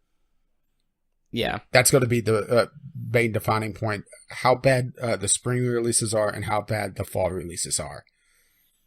If they continue their course, then I would say 2 years. If not, then maybe we could plateau and avoid a burst. But I'm being optimistic. Yeah. Well, I've seen in this last week, and I mean, I don't know anything about, or very little about sports games, but what was it, the one that has loot boxes? 2K18? NBA 2K18? That has a bunch of virtual currency that you have to buy into to be able to do literally anything. Or just grind. So there's been quite a bit of backlash from fans of the game this past week because of that, and they've stopped buying it and have bought a different basketball game, which is supposed to be inferior, but it doesn't have any of that stuff in it. So... well, here's part of the problem is that some of these franchises are monopolized. if you want a Star Wars game, good fucking luck getting anything but EA because you are not getting it. Period. They have exclusivity for how long? Several years still? Yeah, although Star Wars, well, Disney seems to be handing out the Star Wars license to an extra developer here or there that's not Yeah, EA. but I'm not talking about, your Lego Star Wars or stuff like that. I'm talking about main story, hell, even canon, because wasn't the Visceral game supposed to be a canon story as well? Yeah, I think so. So on top of that, you're losing a canon story. Which, the Star Wars canon, once again, I'm looking at this as an outsider looking in, has been pretty much gutted and they're rebuilding. Okay. Didn't they wipe out the entire Legends and only kept bits and pieces? So, any canon story right now is just a complete restructure. Yeah, they wiped out everything from old canon except for the movies, the Clone Wars animated series, and there was one other thing they kept as canon, and everything else got kicked out as Legends. So, I've seen a lot of people say that why don't they just redo Knights of the Old Republic as a HD re-release in the meantime while they rework this? I'm not sure if I wanted them to touch Knights of the Old Republic at this point. Can you imagine a modern redo of that? Yeah, no. Although it's now backwards compatible on Xbox One, so if you happen to have your old KOTOR disc and an Xbox One, there you go. I downloaded it to my phone the other day to play the mobile port. I own it. Yeah, I think I have it through Amazon when they were still doing the free stuff. Yep. That's where I got my copy from as well. Never really played it though. Yeah, not on mobile. Well, I've only played, I would say, less than a third of the way through. It's not that it's tough. It's just a little hard to get into if you're not a huge Star Wars fan. And I like Star Wars, but I'm not sure if I could call myself a fan. Right. I'm a big Star Wars guy, as we have learned throughout various recordings. Yeah, we're way off topic from Wolfenstein. We are. I'm mostly just glad to see a game that's like, hey, fuck all that shit. We're just going to be single player. Yeah. And I'm happy with that. And I'm going to support Wolfenstein. And as long as, obviously I'm going to wait for reviews to come out. And as long as the game isn't a big turd, which based on what I've heard from people who've played early versions of the game say it's not. A little side note. It seems like Bethesda's actually sending out early review copies again. It looks like they learned their fucking lesson. Maybe. I'm not Maybe. willing to say that they have yet, but there is perhaps a chance that they have. Yeah, if only they could learn lesson on other things. And that's why I'm hesitant to even consider Wolfenstein, is because it's attached to Bethesda. Yeah. Okie dokie. Are we went way off in left field, so are we ready to move on? I think so. Okie dokie. Over 3 times as many video game projects fail than succeed on Kickstarter. Yeah, this is an interesting little topic I found on GameIndustry.biz. Talking about Kickstarter and, the projects that fail. And there's some notable projects that's failed. Hell, the Yogscast teams is probably the most famous of them. Oh, but where do we even start with this? I don't know. It's an interesting little article, but I don't know how much we can really say about it. I think it's interesting that board games are doing much better than video games. But I think that board games are just a lot easier to do. I was going to say, I think it comes down to the scope of the project. Board games are much simpler to create, and from a term, not to say that, creating board games is, easy or whatever, but just, you design the look, you come up with the rules and your theme, and then you just get it produced. When it comes to making a video game, you have to do coding and art, creating art assets, and more coding, and bug fixing, and you don't have to do a lot of those things with board games. So Well, this is also I think talking that has something to do with not it. just critical reviews, but also just how many are getting funded compared to not. Yeah. But Well, for I video think games, people I have- think the big factor of this is video games are fucking expensive to the point that even developers way, way, way underestimate the amount that it costs to make a video game, even a crappy little mobile game. Unless you're buying literally all your assets and just throwing it together, which at that point you get what you pay for. Right.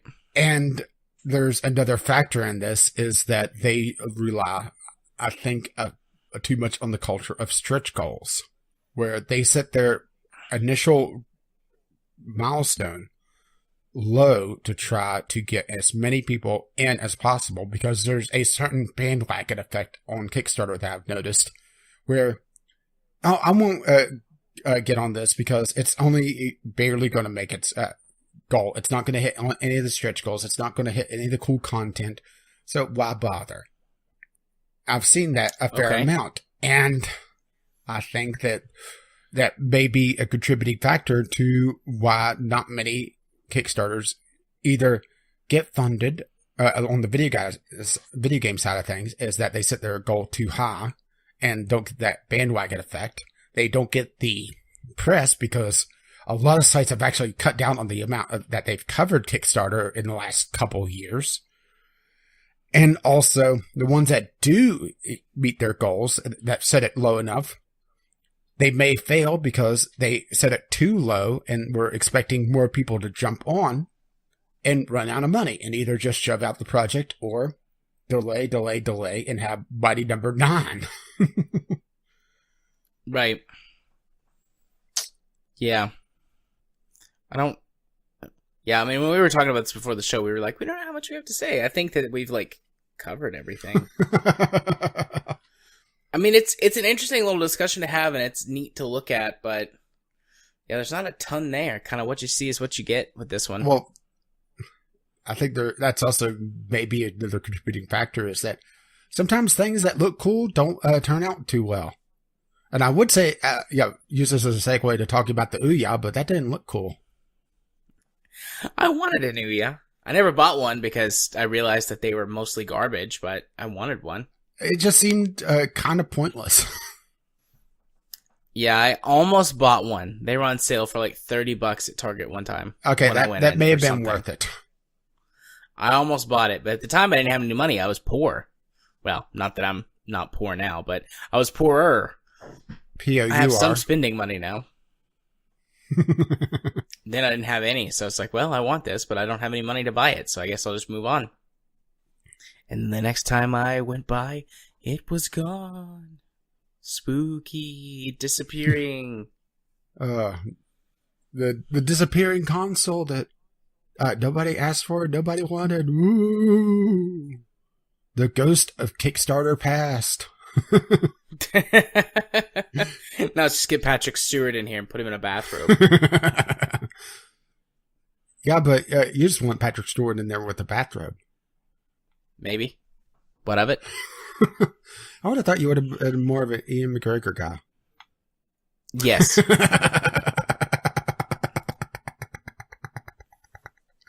You don't care. All right. I don't care. I'll take them all. Oh, my. All right. Moving on, then. Destiny's 2 population tracker is gone because it was used to, in quotes, spread a false narrative. Yeah, which is kind of bullshit based on everything I've been able to find. Okay, so first of all, this is not Bungie's own tools. This is a third-party API that was looking at the player numbers. I'm not sure how they're doing it, but yeah, they were showing some player drops, and to the point where there were some articles being published about just how console players were dropping Destiny. This combined with the reports that Destiny 2 doesn't have a lot of content on launch, which no idea if that's true or not, but it's technically an MMO, so they tend to release with less content and add more in time. So it kind of fits the model, right? right?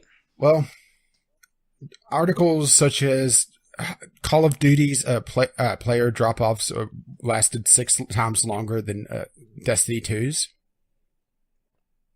Calls them to pull the daily population tracker, because that doesn't make it seem like you're covering up anything, does it? No. What it makes it seem like is that Bungie was like, hey, your thing is making our game look like people don't want to play.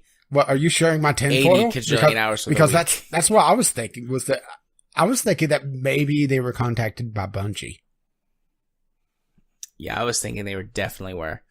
I mean, games require so much hype nowadays because budgets are so bloated, particularly marketing budgets. So they go after this thing that's making them look not super great and be like, hey, stop it. Or, we'll do whatever. Or hell, they might have bribed him. Who knows?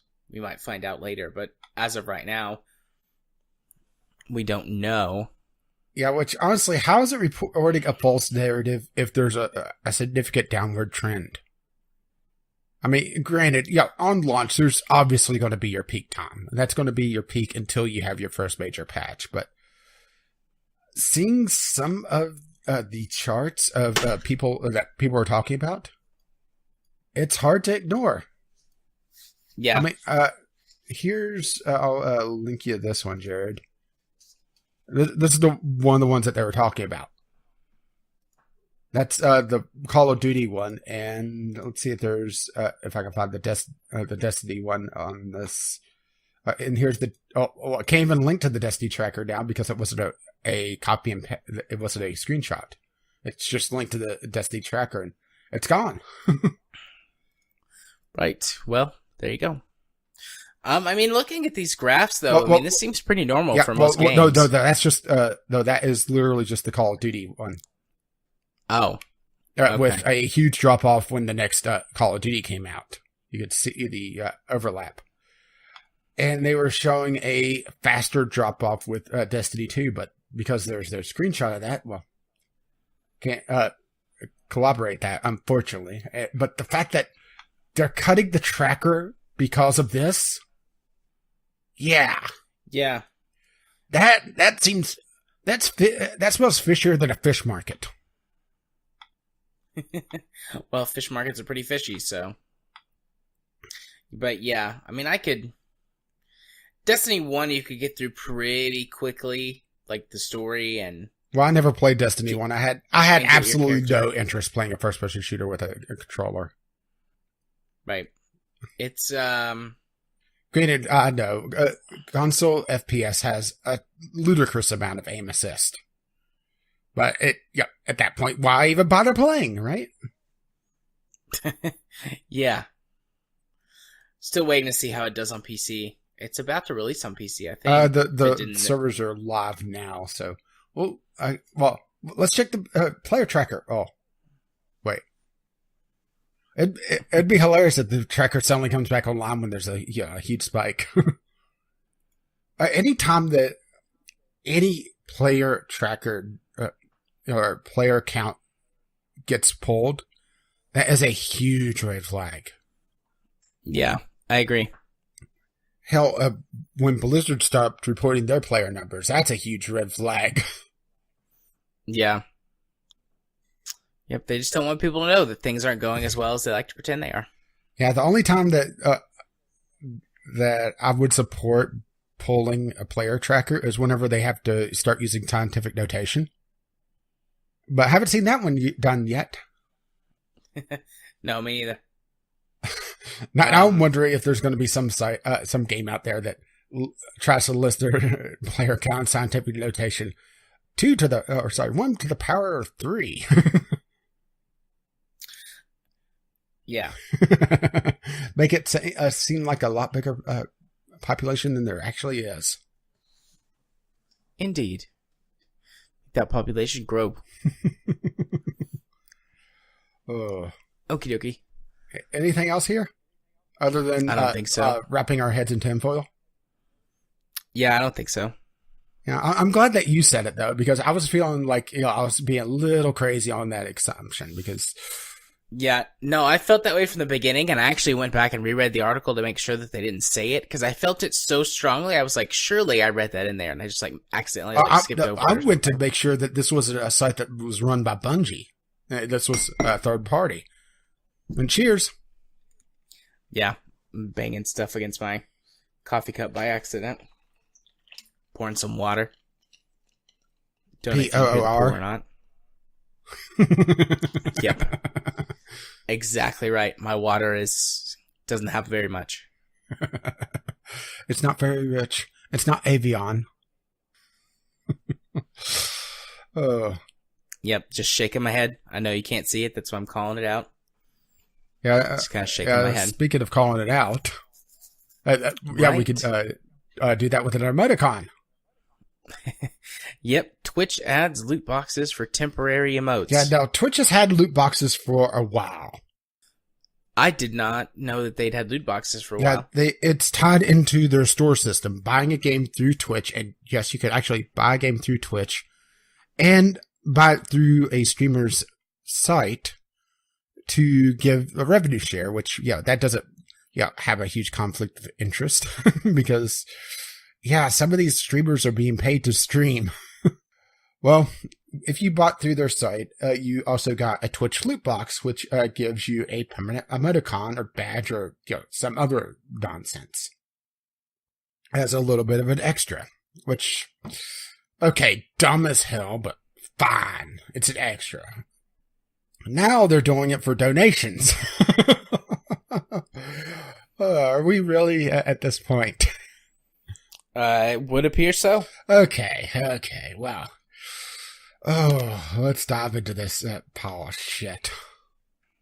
They have a set of temporary, and I highlight the term temporary here, versions of their most popular global emoticons, and yes, I am refusing to call them emojis for the time being, where if you cheer more than 250 bits at a time, you get a Halloween loot crate that contains one of 6 temporary zombie emoticons.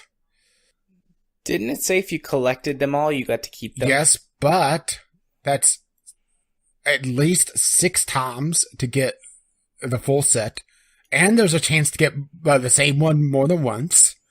Or you just buy in for just shy of $65 and get the permanent one permanently. Yeah, the permanent one permanently. Permanent. Yeah. Lee. No, actually, it's Kappa. Hey-oo. Anyway. It's just... Why? Maybe I'm old, but this seems like bullshit. Maybe I'm old. Yeah. It is, but they see I assume they see an opportunity to make money, and they're going to try and take it. Yeah, they've been pushing heavily the split system, which is, borrowed from porn sites, or at least in the West. In the East, it's on more streaming sites, but on the West, it's porn. Where you buy in the internet is for porn. Porn. Thank you, Avenue Q. Just grab your dick and double click. The internet is for porn. Also known as Internet for you. I'm standing up right now to help me stay awake and alert, and I just did a little dance. Well, I'm glad we can't see that.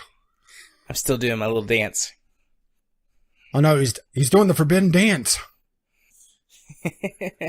Story time. So when I was an undergrad, oh, no. I went to a conservative Christian college for reasons that unfortunately were out of my control. Where every dance is the forbidden dance. And dancing was forbidden, but they had a dance class you could take to learn the basics of ballet and swing dancing and some other stuff. Wait a minute. But they didn't. Well, no. Here's how they logicked around that, or logic loopholed around that. They didn't call it dancing. They called it stage movement because you were doing movements on a stage. What? Yep. I took that class. Actually, because I wanted to learn how to dance, and it was really shitty, and I didn't learn how to dance. Well, you wouldn't learn how to dance in a stage movement class. No. No, we made jokes about that all the time. Even like the conservative Christian kids were like, hey, were we going to move some stages today instead of dancing? Remember, lift with your legs. Nope, you definitely want to lift everything with your back. Just throw your back right out. It'll be good for you. Anyways, we're completely off topic, but that's hardly. Sorry for derailing with a fun story. Oh, and there's even more bullshit to this. It's not just cheer 250 bits, which is I think about $3.50 to get the loot crate, which that's pretty expensive for a loot crate to begin with. On top of that, you can only get one per your donation. So if you cheer 500, you get one. How much money is 250 bits? It's, your first 500 bits is, hang on, I literally just saw it here. Hang on, let's go to the bit site and see. Let's see, 500 bits, the first time around is $3.50. You get a 50% discount, but normally it's $7. So 500 bits is $7? Yeah. Okay, so that would mean that it would be $3.50. $3.50 for a loot crate. That's a little expensive for loot crates. Normally a loot crate is like 99 cents or $1 something. Yeah, but if you cheer with 5,000 in one go, you get the permanent unlock immediately in one loot crate for the temporary, which is $64.40. People will do it too. Who the hell are these people? Because the VGL podcast could use a sponsor, and we could use someone that is, willing to pay that much for absolutely nothing. Yep, absolutely. Please come find us. Patreon.com/VGL podcast. We would love your support. We'll commission Kyle to draw you an emoji. Yeah, and then we'll mail it to you. We'll mail the Post-it notes to you. On the finest of Post-it notes. Yeah, I mean, people with more disposable income. Also, for something like this, it would be considered like a collector's item. So people would probably be more willing to spend money for it so they could have the collectible. Yeah, which on top of that, this feels so exploitative. Indeed. I mean, hell, in order to, assuming that you get your or your temporary ones without any duplicates, which they say there's a small chance, which I'm calling bullshit. I'm saying that it's probably the same roll. Probably. That's still $15. And that's doing the bare minimum, assuming that you're buying these in 500 bit things. Because, so this is where we are. This is where we are. And the fun part is that there's no way to buy $15 worth of bits.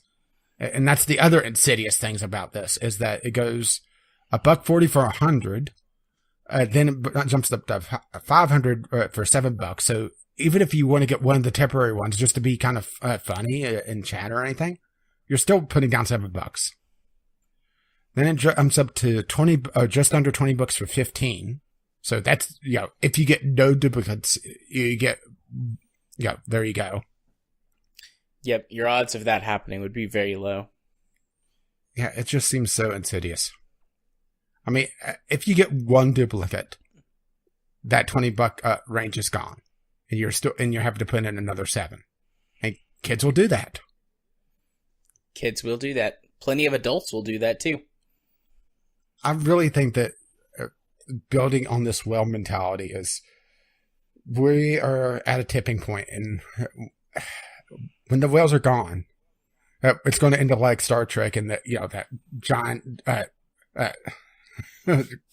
cylinder's going to show up. It's going to show up to fuck up the Earth.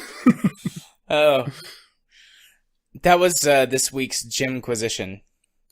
He talked about which I've been thinking practices. about the same thing. There's a service. He talked about, one of the things he talked about was scientific revenue. Yeah, and variable rate pricing. Which, if that was going on in a game and I knew about it, I would be pissed. I would be too. Who the hell thinks that's a good idea? Companies who want more money and are willing to sell some things at cheaper prices and some things at higher prices. Here's the thing. All right. If you're selling things at varying amounts depending on how much people are willing to put in, and once they find out about it, you're not selling a fucking thing anymore. Yeah, it's a short-term game for a long-term loss. Yep. Capitalism, ho! I need to go back and play an Item Shop Tale. That would be unrestricted capitalism. Capitalism, when properly reined in with government oversight, just any oversight in general, and regulation. Not quite so bad. Yeah, lots of ho. Can't have hoes because government regulation. In some parts of the world, you can. Hell, even in what's that one county in Las Vegas, or not in Las Vegas, in Nevada? Probably Las Vegas. No, it's not. It's not whatever county. I don't think it's whatever county. It's where the bunny ranch is. I don't know. Yeah, I wonder how much they had to pay Playboy to get away from that. A lot, I'm sure. Yeah. Anyways, yeah, poor Hugh Hefner. I don't think I'm gonna come up with another loot box themed title for this episode, though. No, because we have other things to do, like Community Corner. Indeed. Let's head on over to Community Corner. Were there any tweets this week? Just Kim is talking about all his podcasts, and he was going to send us in a list, but I never saw that. I didn't either. I checked right before we started recording, so unless it just came in, we don't have it. Yeah, he was talking about an itemized list. He does have a lot of podcasts, though, so it might take him a while. Yeah, prepare your butts. Well, Jared's butt is always prepared, so. Got the lube on standby. Anyways, yeah, we were talking, it's been several weeks ago now, though, about podcasts, and he has a lot. I thought I had a bunch of podcasts. But no, he has like 3 times the amount of podcasts that I have. But that is beside the point. So, did you say whether or not we had tweets? That was the only tweet. Okay. Then let's do our user question, which is kind of combining 2 of these because they are pretty much the same thing, only reworded. What do you think are some of the best game devs? And you guys talk about shit game devs all the time. What are some good ones to look out for? That's right. Pretty much the same thing, right? Pretty much, yeah. I think it's functionally the same question. Close enough for government work. Yeah, because what we do is government work. Well, I just got back from the golf course. Oh, I had to adjust my mic and sit back down so I can pull my list up. I've said this before, I wish I had a standing desk or one of those desks that you could move, like change its position. Because while we're recording, I can't bend over to use my keyboard mouse. So I have to sit back down. Oh yeah, sit down. Anyways, we each put together a list. Mine has 4, yours has 5. Yep. We both cheated and each threw in a publisher as opposed to a developer. Well, I kind of jumped in with a publisher after you put in a publisher. All right, so I cheated and then inspired cheating. It's fine. I'm cheating. Do you want to alternate or sure. do you want to do your whole? Okay. I started off. My first knee-jerk reaction was Clay, the developer behind Don't Starve, Shank, Invisible Ink, Mark and the Ninja. Don't Starve Together, Don't Starve Shipwrecked, is it now? They have a lot of games out there, and probably one of the better open world survival games out there. And their whole thing is they have a lot of different art styles. Their games are rarely the same unless you get into the whole Don't Starve cluster that they have going on. And along with Oxygen Not Included, that's sort of the same art style as well. But even if you don't particularly care for the game, it's still arguably good. I didn't really care that much for Invisible Ink, but I still enjoyed my time with it. It was still a fairly good game.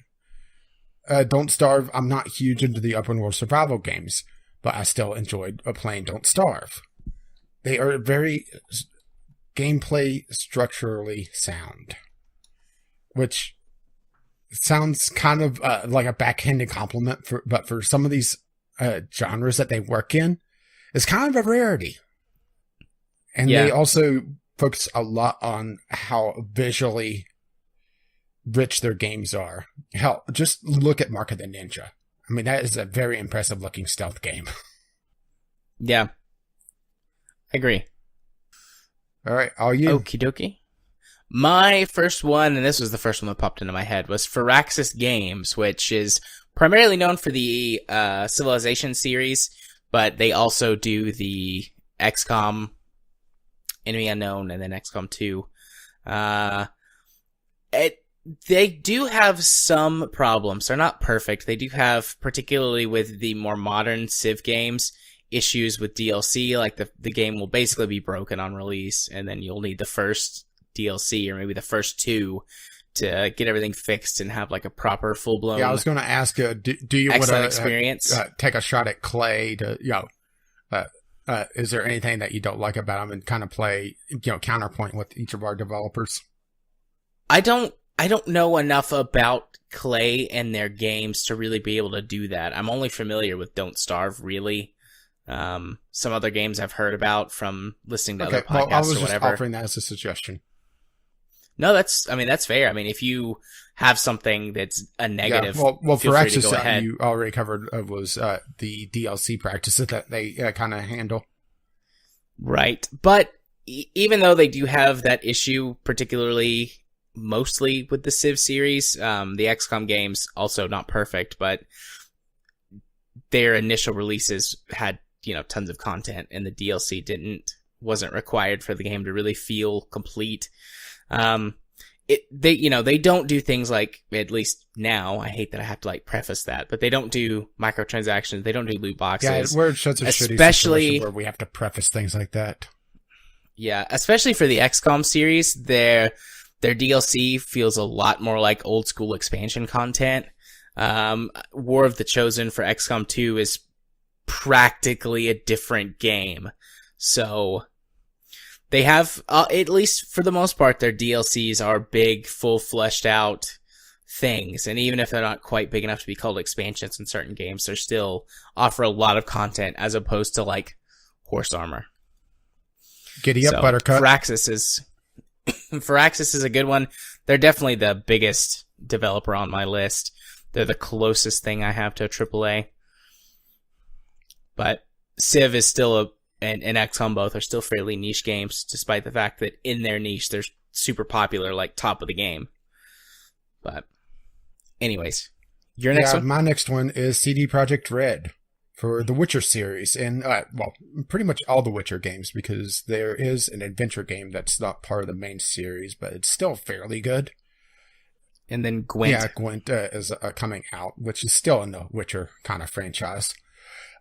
Yeah. The Witcher series started off pretty rough, but over the course of the 3 games, I admit I haven't played the third one. I've only played the first 2 so far. I've been wanting to dive back into them to be able to get to the third one, because yes, you can dive into the third one, but that doesn't seem hardly right to me. Especially with it being an overarching story. At least I think it is. I've tried to avoid story spoilers as much as I can, so I'm not 100% certain there, but most likely. They've refined and polished a lot of their gameplay design to the point that Witcher 3 is hailed as one of the better open world RPGs out there. Period. Yeah. Which, with how crazy the open world genre has gotten in the last few years, is extremely high praise. Probably the elephant in the room is all the rumors about CD Projekt's Red management and how they treat their developers themselves, which honestly have no idea how to feel about that, if it's even true. Right. Fair enough. But overall, I think they're a good company to look out for game-wise. Yeah, I don't have any issues with CD Projekt Red. Anything that I want to get onto, they wouldn't be considered just like nitpicking. Yeah, all of their games aren't perfect, but I honestly am of the opinion that there's no such thing as a perfect game, or at least that I've ever played. No, I agree with you. I don't think there's such a thing as a perfect game. My view of things is if you don't have a criticism, you haven't tried hard enough. But then again, I'm a hard-ass critic. Yeah. Okay. Well, my next one is Egosoft, the developers of the X series. I already know what my criticism is here. Well, while there were a lot of issues with Rebirth, they did go in after listening to the audience and make a whole bunch of changes to fix a lot of the problems with it. And they say that they've taken all of that criticism on board for X4. And they're keeping sort of the best stuff from Rebirth that fans actually liked, and then getting rid of a bunch of the stuff that they didn't. So hopefully that's good. But I mean, the X series is just a solid series. They've just been plugging away at that thing for, God, a decade and a half now. Yeah, give or take. It's a very, very old series. I don't think it's the oldest of the first-person spaceship sims. That's surprisingly hard to say, but it's probably up there. Yeah, and they do DLC, but all of their DLC is much closer to expansion level. And it's all standalone, isn't it? Yeah, it is. The only one that needs something else installed is Albion Prelude. But otherwise, it's basically like you get the game with each DLC. Yeah, so what's your criticism? My criticism is how they handled Rebirth, the initial launch of it. And also, it is a very, very small niche developer. Yeah, it is super niche. This is pretty much the closest you could get to hardcore space sci-fi sim. Yeah. Sci-fi space sim. But, speak while I do not. But if it's what you like, they are the best in the business.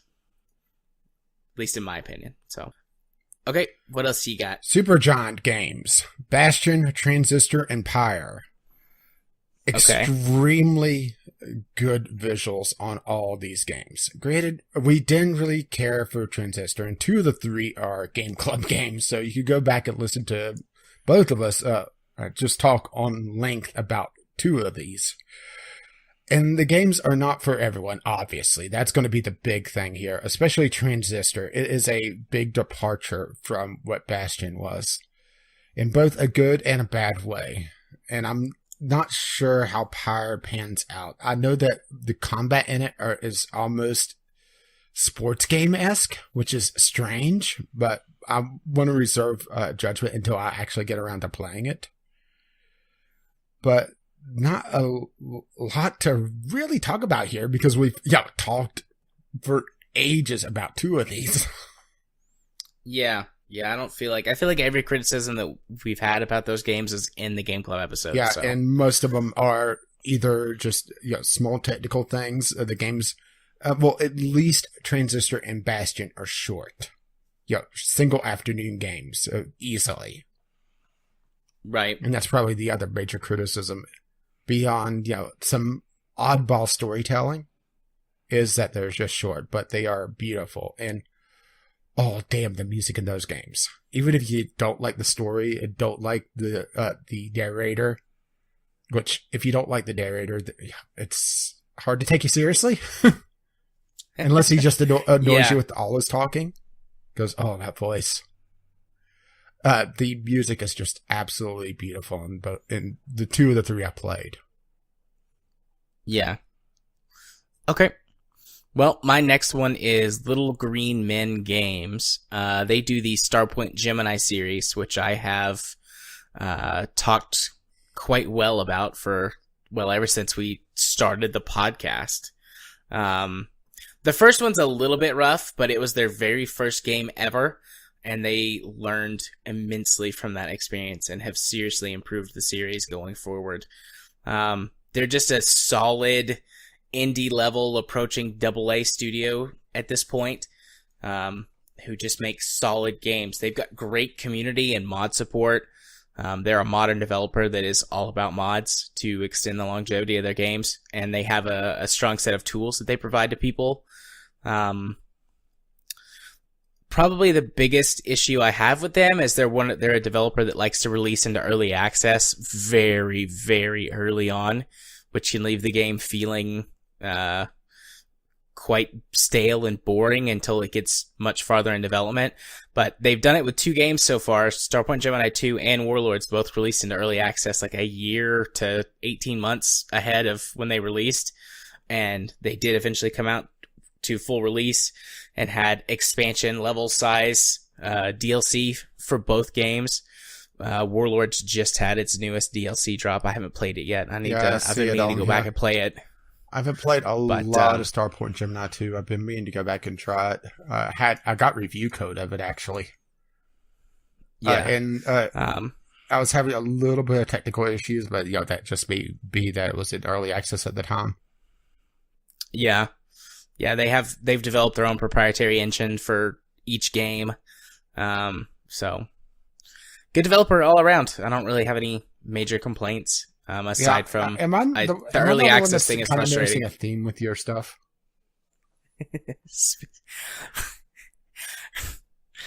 Nope. I noticed the theme too. Oh, good. It's not just me. Not just you. Listener, have you noticed the theme?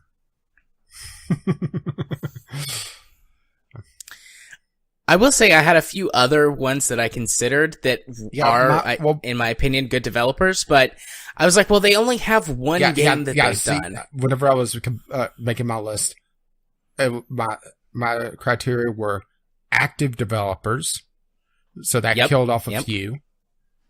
Yep. More than one game out, because there was several that I would have put on there. Hell, I would have put RimWorld's dev on there otherwise. Yeah. And they haven't pissed me off. Kind of a no-brainer on that one. Yeah, the good dev criteria. Yeah, my criteria were exactly the same. We're in sync because we didn't talk about that. We are. Nope, we did not talk about that, but those were my exact criteria. Active developer, more than one game. And it actually made me a little sad Also because good. a couple of the devs I thought about were either closed or had done some rather shitty things. Hell, several years ago, Blizzard would have been on this list.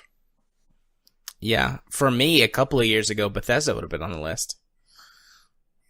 But not anymore. Yeah, well, maybe in time they could turn it around, but I'm not holding my breath for Bethesda. Yeah. I hate to say that one. But how about another developer that I appreciate? All right, go for Runic it. Games for the Torchlight series. This is the first Torchlight was kind of rough. It wasn't a bad game, but I had a bit of a disagreement with how they handled the content of the game, where it was essentially a tower, and you slowly worked your way down a mine into various themed areas, and it got very tiresome. For Torchlight 2, they made it a more a series of dungeons, of smaller dungeons. It was the same general content, but they listened to their community on what they needed to do to make it feel a lot more cohesive. And it worked out very well. It's a very solid entry-level ARPG. I haven't played their latest offering yet, Hob, but I do intend to at some point. It's a 3D platformer. Okay. But overall, the Torchlight series has been very good, and I'm hoping that they do another one. I do know that they're talking about doing a mobile Torchlight, which has me taking pause, but I'll at least give it a shot. I mean, it can't be worse than some of the ARPGs I played on mobile. Ugh. Nope, probably not. As long as it doesn't play its fucking self. A lot of mobile games because too. we have Jared for playing with itself. Hi-oh. All right. Well, the last one on my list is the one where I cheated and went for publisher as opposed to I think you got developer. confused about the whole developer thing. What do you mean? Got confused? Or did you know that they were a publisher when you put them on the list? No, I knew they were a publisher. Because they are actually the publisher of Torchlight. Perfect World Entertainment? Or at least, I think the console version of Torchlight. I know that they're listed as a publisher for Torchlight, but I'm not sure where. I see.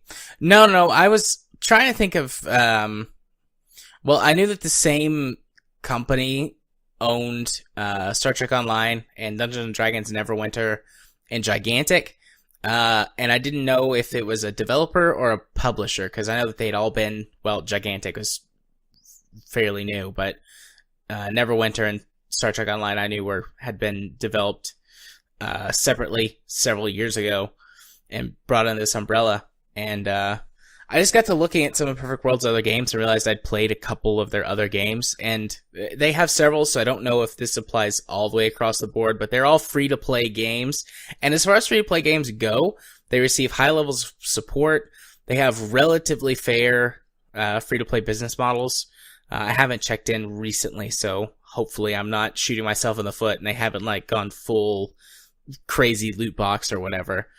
But they have a lot of user-generated content, particularly Star Trek Online and Neverwinter. Neverwinter has a Dungeon Master mode where you can create dungeons and quests and things that all players can use. And then they brought that system over to Star Trek Online.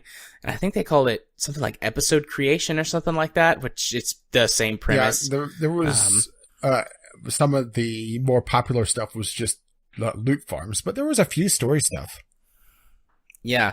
I mean, Star Trek in particular had a lot of really fun episodes that people created. Some crazy stuff with Q in particular that I remember playing. So, I mean, if you wanted to just do Star Trek, play episodes of Star Trek, the user-created content was where to go. So they made it so. They did make it so. So just a lot of really good free-to-play games that have pretty fair business models.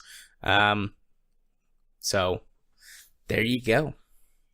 Yes, and my last one, since you decided to cheat on a publisher, I did as well with Devolver Digital. They are a publisher of a lot of strange niche things. Hell, they have the bird dating simulator, Hide Your Boyfriend. They have Enter the Gungeon, the Shadow Warriors series, Hotline Miami, Broforce. They have 134 games on Steam. Well, that's including DLC, but yeah, they do fairly well overall. I'm pretty sure that you'll be able to find something that you like. And that's what I really like about them, is that they're willing to take risks and do things that are a little off the wall. Granted, whenever they do their E3 conference, it's not something I particularly cared for, but I think they were already saying what I was thinking there. Right. Now, correct me if I'm wrong, but hasn't Devolver Digital gone back multiple times to Kickstarter? Yeah, I think so. And other services? That's the downside of it. Yeah, that's the one thing I don't like about them, is that even though they're a successful company, that they have repeatedly but that's also starting to get, their initial but that's project. starting to get in vogue as well. Studio Larian, it's done that with Divinity Original Sin 2. And the only reason why I didn't put them on the list was that, Divinity Original Sin, we've had some interesting times with bugs in that game. Yeah, I considered that too, but I marked it off the list because of how, not broken, but how janky Divinity can be. Yeah. Yeah, I'm just clicking through Devolver Digital. Hell, they have XSplit on here as publishes Devolver Digital on Steam. Huh. Wait, XSplit? Yes. As in, that XSplit. The recording software that I use? Okay. Didn't know that. Yeah, as a matter of fact, XSplit Premium is on Steam as well. And Rated mostly negative. That's probably the least rated thing on here. Mostly because I don't think people want to buy a subscription. Can't blame them there. XSplit. I'm now on their website, or XSplit's site. Well, it's listed as Devolver Digital and Steam. Maybe they handle the Steam side of things. I don't know. But they have quite the assortment of things. Good to know. And plus, they have odd games. I think that's what I really appreciate about them, is that they're willing to take risks, because, the gaming industry could get so fucking stale. Yeah. Content and creative partners, Devolver Digital. They're the first one listed. And there you go. Knowing is half the battle. I mean, they've got a lot of partners, but I guess maybe Devolver's their biggest one, or just negotiated to just handle the Steam side of things. Yeah. It wouldn't surprise me, to be perfectly honest. Because they're also partnered up with Capcom, AsiaSoft, Tespa, Elephant, what was that? Beast of the East, or Tenno LLC. I wonder. I would make a Warframe joke, but I would doubt that's them. Yeah, it's not. But all right, is that for all of our? I think so. So if you were to send in a community question, which we're actually running a little low since we combined two of those, you can send them to us, vglpodcast@gmail.com, or just tweet them, VGL Podcast, on the Twitter. Awesome. Possum? So, awesome possum. Neato burrito. Cool beans. What? That's the third game in the series. That means it's time for me to close a bunch of tabs. Hit the music, and I immediately get a game. There you go. I've been seeing this game all over the fucking place on Twitter. Opus Maximum. This is a programming puzzle game where you're creating a machine to make different chemical compounds. This is from the developer of Space Kim, actually. I didn't realize that they had another game coming out. This is on the wish list, and something I want to pick up at some point, because Space Kim is one of my favorite puzzle games. It's a very niche title. It requires a lot of tinkering, but if it's anything like Space Kim, which what Twitter has suggested it is, it has a lot of room for varying solutions to different puzzles, and a lot of tinkering to streamline your designs if you wish to do so. It looks absolutely gorgeous. And absolutely confusing as well. I'm sure it's one of those things that it looks like a hot mess if you haven't played it, but it makes a lot of sense otherwise, because Space Kim was the same way. Right. Well, I'm still looking for a game. And I got my second game on my second pull. Gold Rush, the game. Essentially, the History Channel Gold Rush, or Mining for Gold TV show, the game, which could be either really good or really bad. It has mixed reviews right now, which I'm not sure how I feel about that. But it has a huge potential of being a just kind of goof off game, sort of like how Euro Truck is. Sorry, can you repeat that last sentence? You broke up for just a second. It has a good potential of being a really good goof-off game like Euro Truck. That's why they're suggesting it along with Spin Tires. I got you. Okay. Well, so far I haven't seen anything... Oh, there's boobies. Never mind. What is this? Knights of Azure 2, Bride of the New Moon. This looks like a JRPG with boobies. I'm in. And you're putting on the list? Yep, it's from Koei Tecmo. I'm bringing a link over. Yeah, well, I got my third game already. This is a good discovery queue for me. Yeah, apparently so. I mean, literally, I just, like what I said is the game. Well, I still want to see the boobies. Looking game with with boobies. Come on, activate the link. Well, there's your link. Well, you haven't activated the link. There we go. Yeah, those are boobies. I've confirmed boobies. Definitely boobies. That is one impractical outfit. Where the breasts are exposed for our pleasure. It seems like it's actually got there's something going on with their page, because if I try to click on the last screenshots, it cycles all the way back to the front. Oh. But wow, that is a lot of underboob in that outfit as well. Almost as good as side boob, but I'll still take it. Well, moving along to my game, Party Hard Tycoon. This is published by Tiny Build, which probably should have been on my list as well. They have some interesting titles.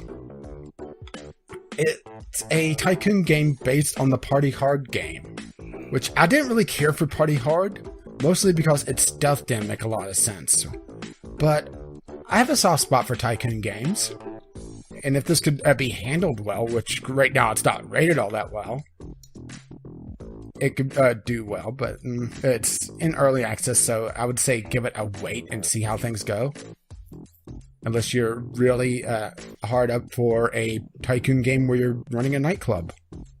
Which there's not a lot of those, actually. Yes. It's an interesting niche. Yeah. Indeed. Well, I got another one. Blackberry Honey. This is a visual novel. Let me just read you the short splash description.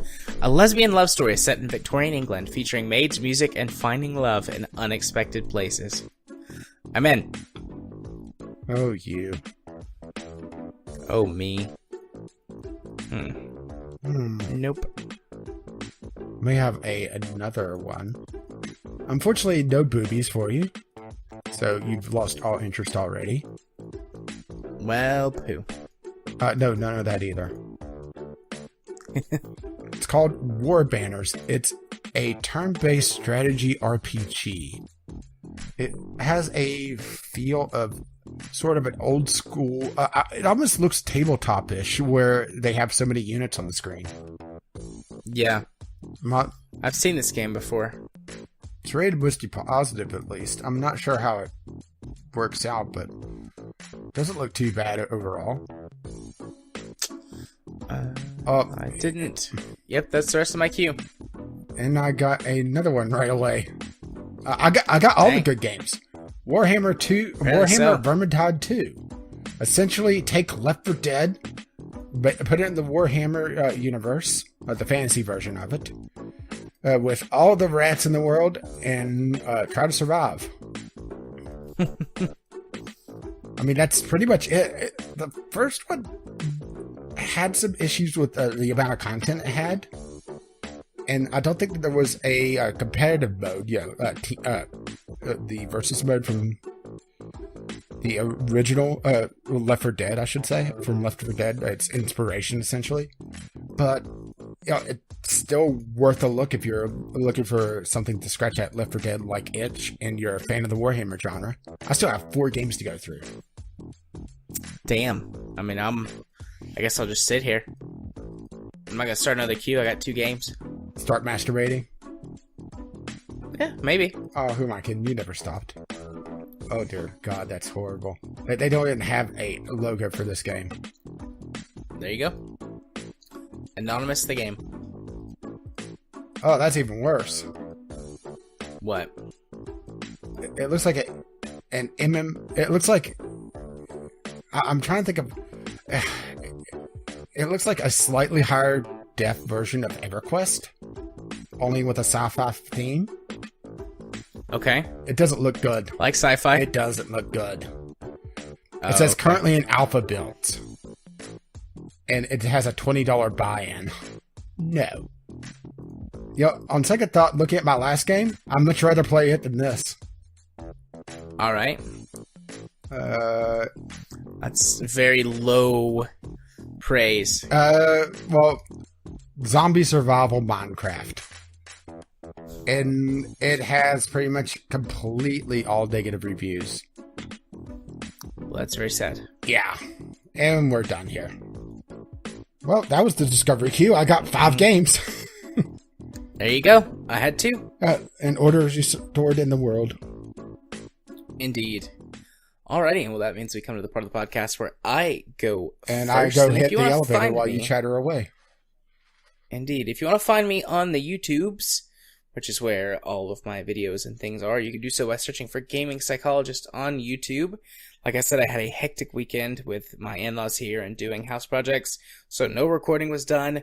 You're just continuing to see the backlog of all the videos I had already rendered and uploaded, and that will continue this week. It's getting pretty close to the end, just a few more, so hopefully I get some more recording done before those catch up. But if not, then I hope you enjoy those, and there will be more recordings later next week, most likely. More new recordings, I should say. If you want to follow me on Twitter, you can do so by going to @JMA4707. I tweet about all kinds of things. And if you if you want to watch me stream games on Twitch, you can do so over at twitch.tv/jarthur4707. We stream games most Friday nights. Occasionally, I can't because of things, but most Fridays. Also, if you want to be my friend on Steam, you can do so by sending a friend request to jarthur4707. I accept all friend requests. So far, everyone has been nice and lovely and cool. So hopefully, you keep it that way. And if you wish to let them know exactly what episode of the podcast you're coming from, the password for this week is Dumpster Fire. Fair enough. Dumpster Fire. And I had good timing coming back. Yes, you did. A little too much water and a little too much Kool-Aid, I guess. But hey, it worked out. Okay, so this is going to be an interesting week for me because I'm still in the middle of the choosing for the replacement of Dark Cloud 2 because Google decided, no, you're not doing emulation without us being the ever-living hell of your channel. And my views are still hugely down because of it. And RimWorld broke. So I have 2 series offline now. And I'm debating on what I'm going to do with RimWorld because as I was recording the last episode of Bitter End, a little appropriate of a title there, I guess, with how it ended. I mean, I could have continued, but I had too many things broken. I guess I either modded too much or, I just had bad luck. I think I just had bad luck, to be perfectly honest, with something going wrong. Something saved incorrectly. Or I just had a file corrupt somewhere. But as I was recording that, the announcement of Alpha 18 for RimWorld was put out, and the beta version of that. So I'm tempted to hold and set up for RimWorld 18 in probably about a month. And I'm very tempted to do that just because my RimWorld series tend to last for a while. What do you think? Besides thinking it's very important. I think that you should always wear your seatbelt and be sure to drink your Ovaltine. No, I think it would be alright to wait. I assume that's what you're asking. Yeah. What do I think? I think it'd be alright to wait. I'm kind of spitballing the idea because it will take me at least a week to reset because I could have, if my mod set didn't break or, something go wrong, I could have done a quick turnaround and had new videos out by Thursday. Just take the extra episode off and do my next generation and go on. But with things breaking, I want to tear down completely and rebuild from scratch and do a full retesting, which is about 10 hours worth of gameplay. I had the break at the 20-hour mark to give you an idea, or actually 26-hour mark. So I tested, but obviously not enough, or I just had things go odd.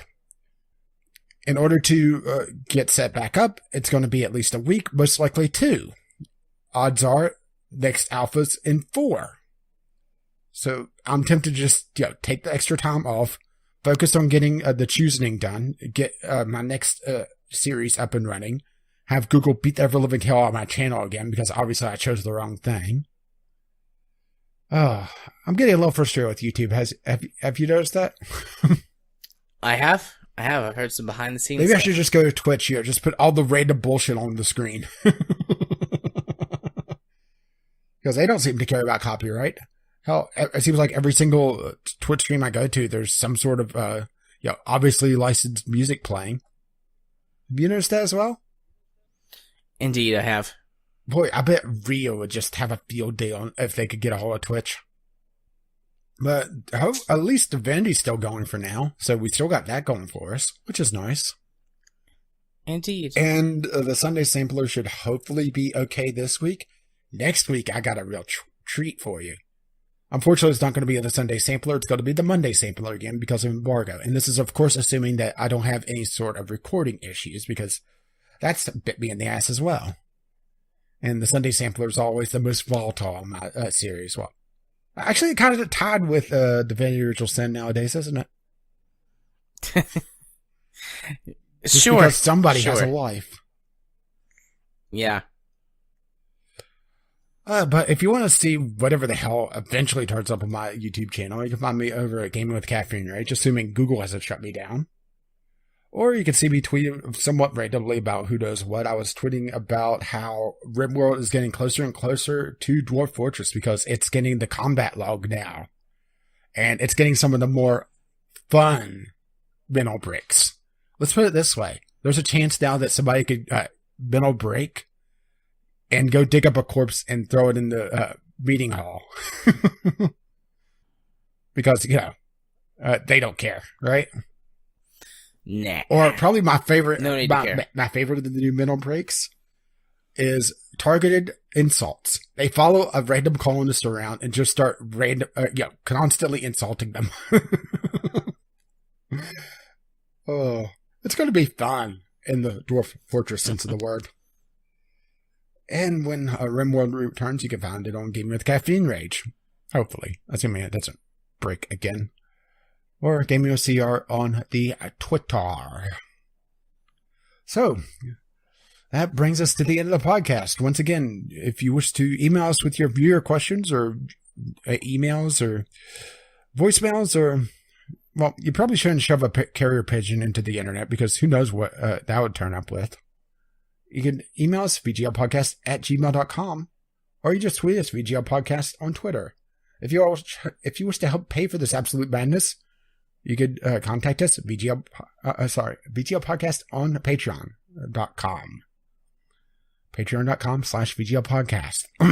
Sorry, my voice is starting to go. I've talked too much. That's fine. We're right here at the end. Bye-bye. Oh, wait. Don't forget the website, vglpodcast.podbean.com. And you can find us on iTunes, Google Play, Stitcher, and who knows where else. Our intro and outro music is On the Ground by Kevin McLeod, and you can find his music at incompetech.com, as well as our Discovery Queue music, Doobly-Doo. And as always, as his lovely music starts to roll across my voice, bye-bye now. Bye-bye. Bye.